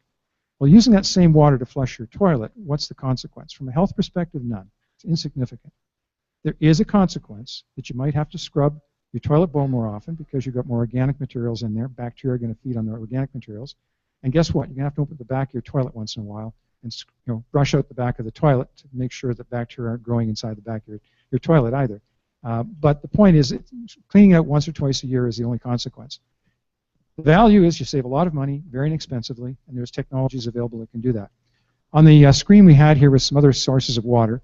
Groundwater was mentioned as another source. Most people ignore the fact we have groundwater in our yards, below our houses. We've long since forgotten about it because we've been told we can't use the wells any longer. We've got a community water system. But it's pretty inexpensive to put in a small, shallow well that's there and available for groundwater use for garden irrigation, and pretty inexpensive to do that. So those are just two examples of ways that we can utilize groundwater, inexpensive gray water, and then finally rainwater. Somebody mentioned rainwater, and rainwater sounds like a really good idea, right? Because it falls from the sky, it doesn't cost us anything, but it does. It costs a lot of money to store it. Somebody mentioned 2,000-gallon tank, for instance, that could be provided. That's about 8 cubic meters. That 8 cubic meter storage volume would cost you about $10,000 to install and ground in your property. And how long would it last? Well, it would last you about 24 days for irrigation in your garden, right? So it's not a panacea. It costs a lot of money. And you might be better off looking at ways and means of taking the same gray water from your bath water, which you can do under BC law, and use that to subsurface irrigation through your landscaping and so forth. So we have the tools and mechanisms in place. The BC government right now is rushing to put together the health and coordination to try and help us use the tools. Our plumbing code allows us to reuse the water. We have dual plumbing in our plumbing code. Sechelt right now has the ability to permit people to use rainwater to flush your toilet. They have the ability of taking treated gray water and being able to flush your toilet with that as well. The code's in place here in Sechelt. Most people just aren't aware of it. And so part of it also is a little bit, I guess, in communications both ways between Sechelt and the community asking questions of Sechelt as well, too. So I'm going to stop right now rather than going too much more. We've got various things on this screen. I think everybody can read it. But the main point of the screen is that there's a number of sources of water from the treated wastewater, reclaimed wastewater that the district has at the water reuse resource facility. We've got groundwater sources. We've got stored potable water if you want to store it yourself. We've got rain barrels. We've got household gray water, both treated and untreated. All those are sources and options that you can use to conserve water by using alternate sources. Okay? So I'll take questions.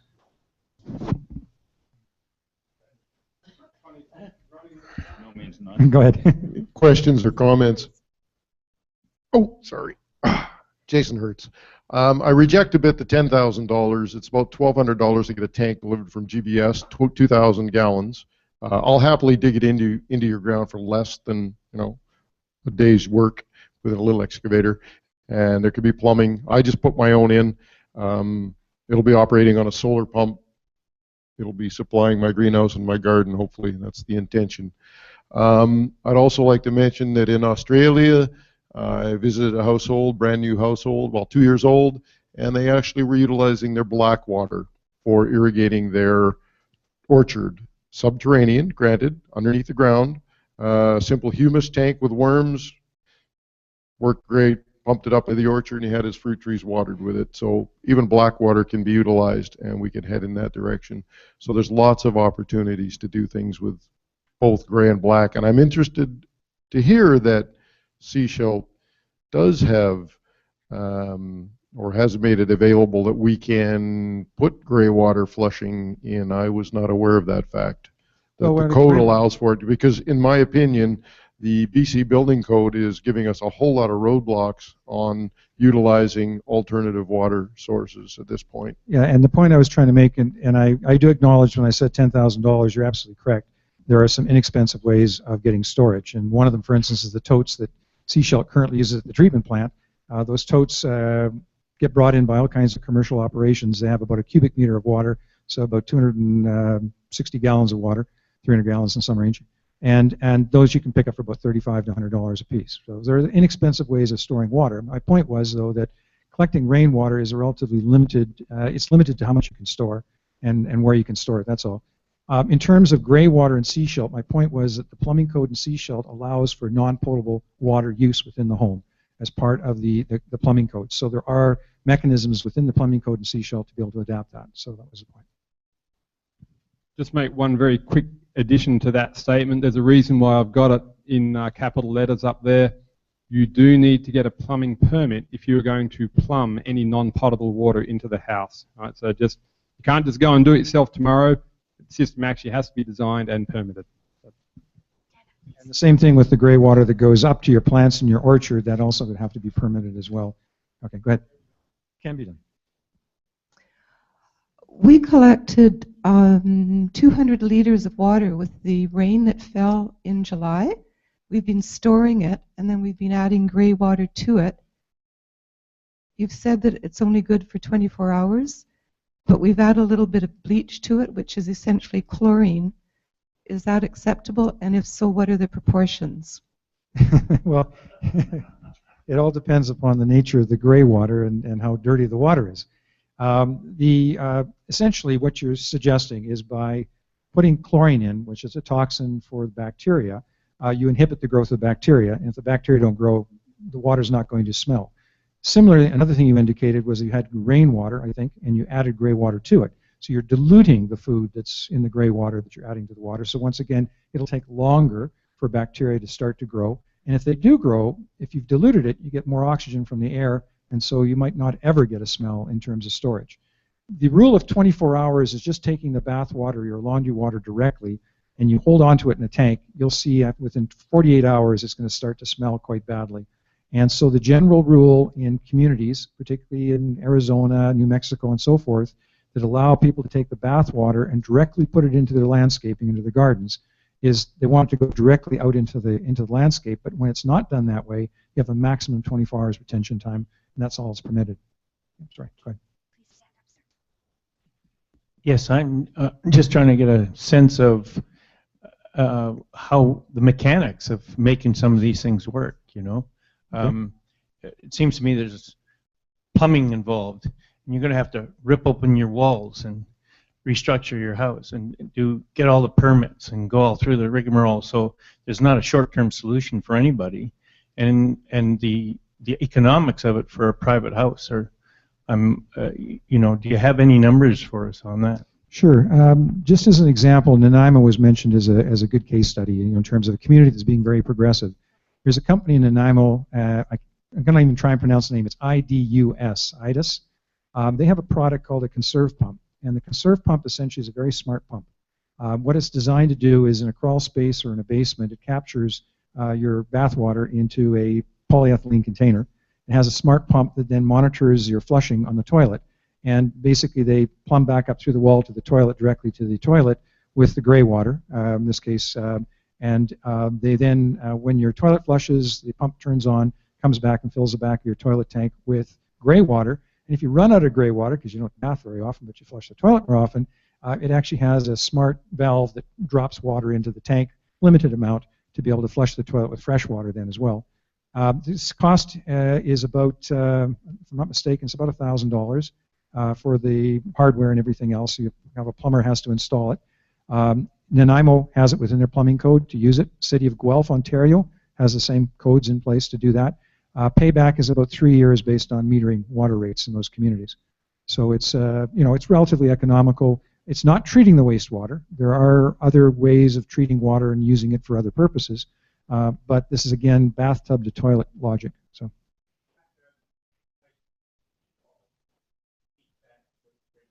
Yeah, again, it depends upon the house and the nature of access. But I mean, it doesn't take to string up a pipe from the basement essentially to, if you're underneath where your toilet is, your bathroom is, and typically you've got a wet wall there anyways. You know, people replace plumbing pipe all the time because of corrosion and pipe breakage and so forth. So yeah, it does cost. There's a cost to it. There's some drywall work afterwards, but that's typically about $1,800 is the cost, net cost, to put it into a house. Most houses, based on their experience. And again, I'm not marketing that product, but that's just an example. I just have a couple of quick questions. I apologize that I'm not following up on the alternative water savers and sources, but the mic has been passing through the room, and my questions go back, and I just want to follow up on regarding the water at the Water Resource Center and why it's being dumped into the ocean and we're not using it. Who on this SCRD do we get in touch with to find out why that's happening? And also, I also would like to ask, as far as the water meters go, if it's been on the planning books since 2010, has the SCRD actually set any money aside for it, or is it all just going to the residential bill? I'll take those in reverse order. I can't answer for the SCRD on water meters. That is a question to direct to the SCRD. On the water meters, they've looked at it very carefully and they know what it costs. So whether the money's been set aside, I'm not sure. It's budgeted. Okay. With the Water Resource Centre, the strategic plan adopted by this council has to do the business case for industrial uses of reclaimed water for this year, and we're actually working on that right now. It's part of the reason why Troy is here. And then for next year to look at the use for irrigation in public areas and so on. So it is a bit of a process. There's stuff to be done and dealing with Ministry of Environment, but we're moving down that road. Paul, most of my question was answered by asked by the previous lady. How much water is actually going out into the ocean from the water treatment center? The flow yesterday was 1,850 cubic meters, or 1.85 million litres. And I should add that the flows right now are actually about 15% below what they normally are compared to last year or previous years. We'd normally be at about 2,300 cubic meters here in July and August. But because of all the efforts people are making to save water, we are seeing a decrease in wastewater flows. But the typical flow is in the order of 2,100 cubic meters a day. So that's a significant amount of water that we could utilize if it was treated better than it is treated now. Is that correct? Is this where the biochar comes in? That's a whole different discussion. It's already treated. Troy, I'll let you say, since it's your business. Okay, the District of Sechelt treatment plant, the water reclamation facility, is the highest standard in the province. No other treatment system in the province meets the water quality that's achieved by that plant. That was the intent, and that's to maximize the ability of reusing the water at any point in the future, for economic purposes, to help ensure the golf course stays green and people come to play golf, or we can play golf here, to encourage maybe some agricultural activities, and also just offset things like water consumption for playing fields and so forth. So the water is incredibly high quality, very, very safe, but the decision was to do it in stages. So the next stage is to go back to the ministry and say, okay, we've proven the water quality can meet the standard. We also have to get permission from health. So the health authority has to give their authorization to go ahead with the next application. Right now there is an official reuse application, as I found out today, is the toilets. If you go to the building and flush the toilets, it's flushed with reuse water. And also they use the processed water to make up liquids and so forth within the plant is reuse water, and washing the deck and so forth. To give you an example, Dockside Green in Victoria uses reuse water, reclaimed water, to flush toilets and irrigate the landscape and landscape water features. The Vancouver Convention Centre, where tourists come to visit, treats all the wastewater, including all the restaurant wastewater and the grease and oil and all that stuff, and it's used to flush toilets and urinals in the building and the green roof irrigation. UBC, the same thing. In fact, UBC has drinking water from rainwater in the building, one of the buildings, and then it not only reclaims wastewater, it extracts water out of the sewer and reclaims that too as well when it needs more water. So these technologies and processes are all around us. We're just not necessarily aware of it. Sechelt has, without a doubt, the highest quality water produced that way in the entire province, and I can tell you that right now. Where is microphone's coming. Hang on. Oh, Please stand up. Am I next? Yes. Sorry. All right.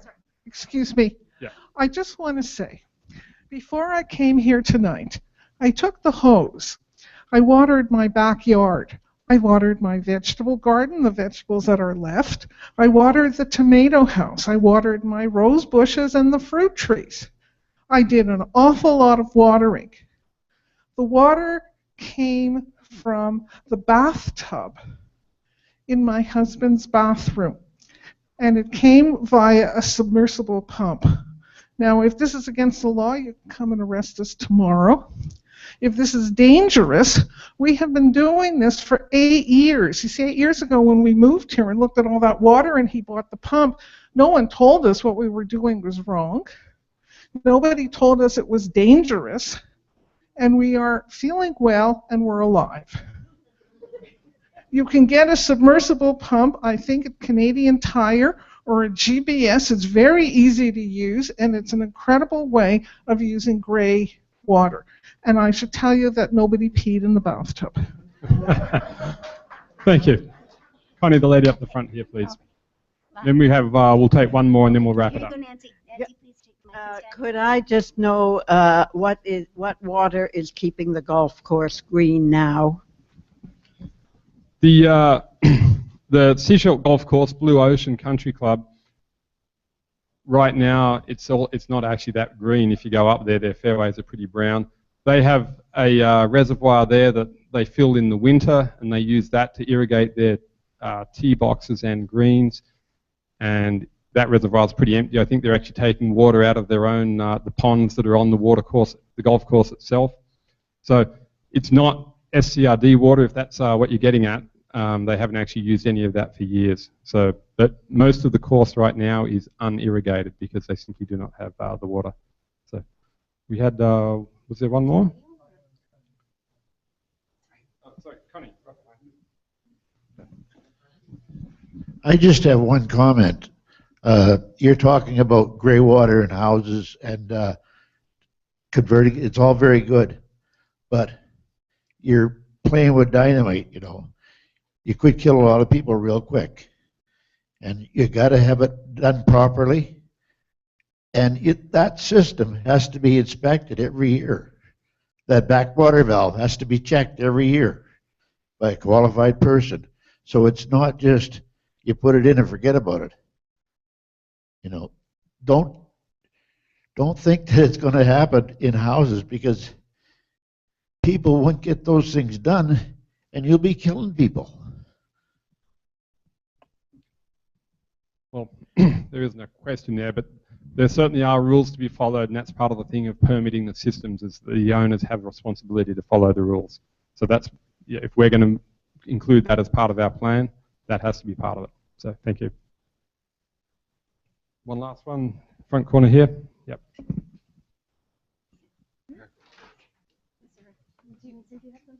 Nope. Okay. Okay. All right.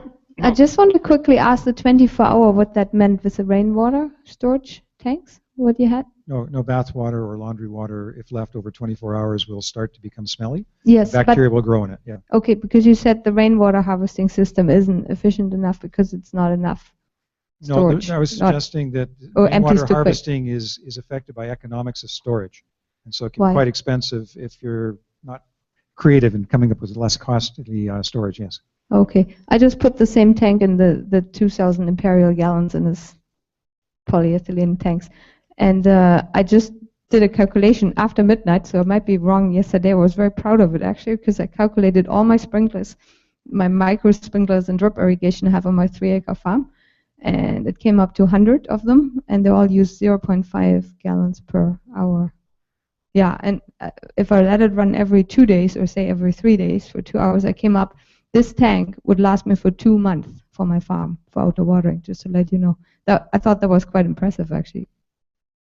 And again, to echo what you're saying, what you're talking about is very, very efficient water conservation for agronomic purposes.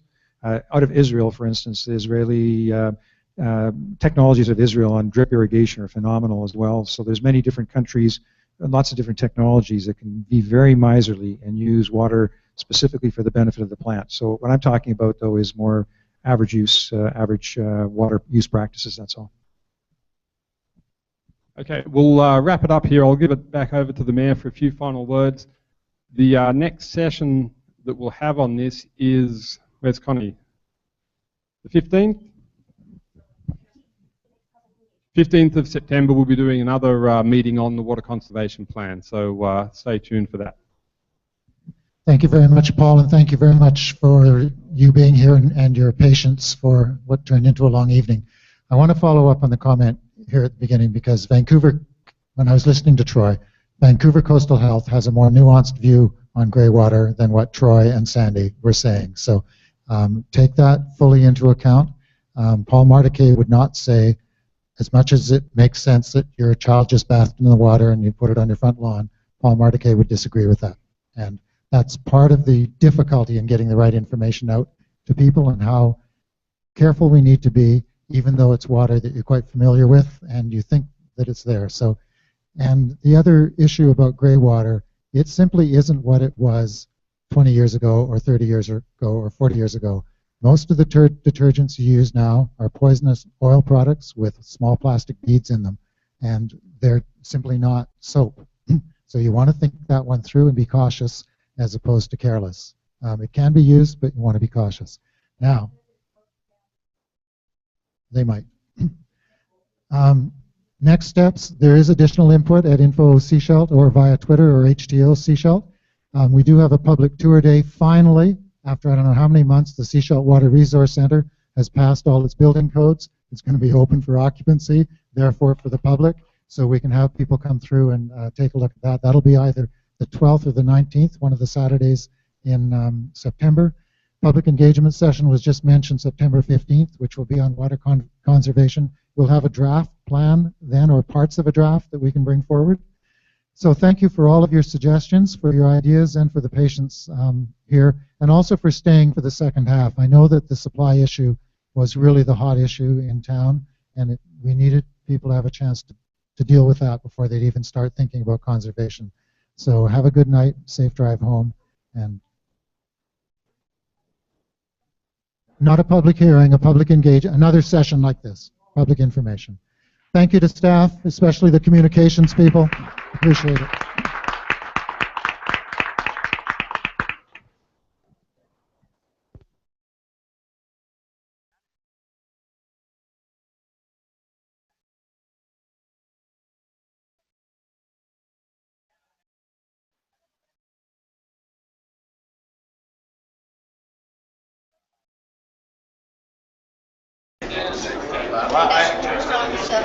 Given the buildings that we're talking about, our customers,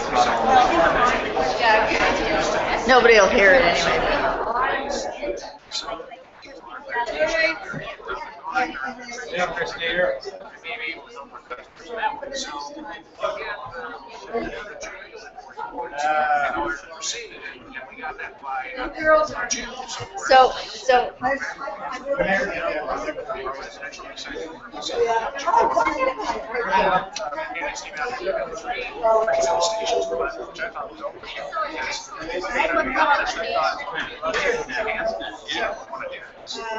I don't trust after the first couple times people come, they're going to realize this is a lot of work.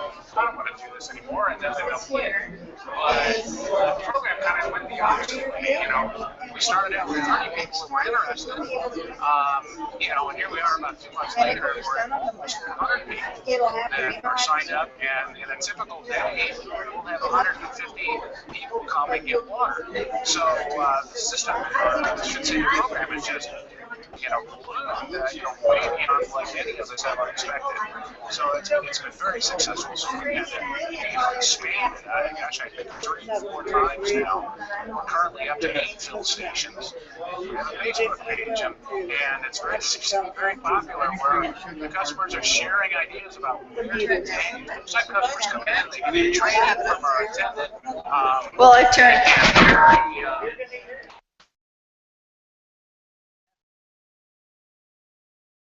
Decide their user agreement. Once they complete the training with our attendant,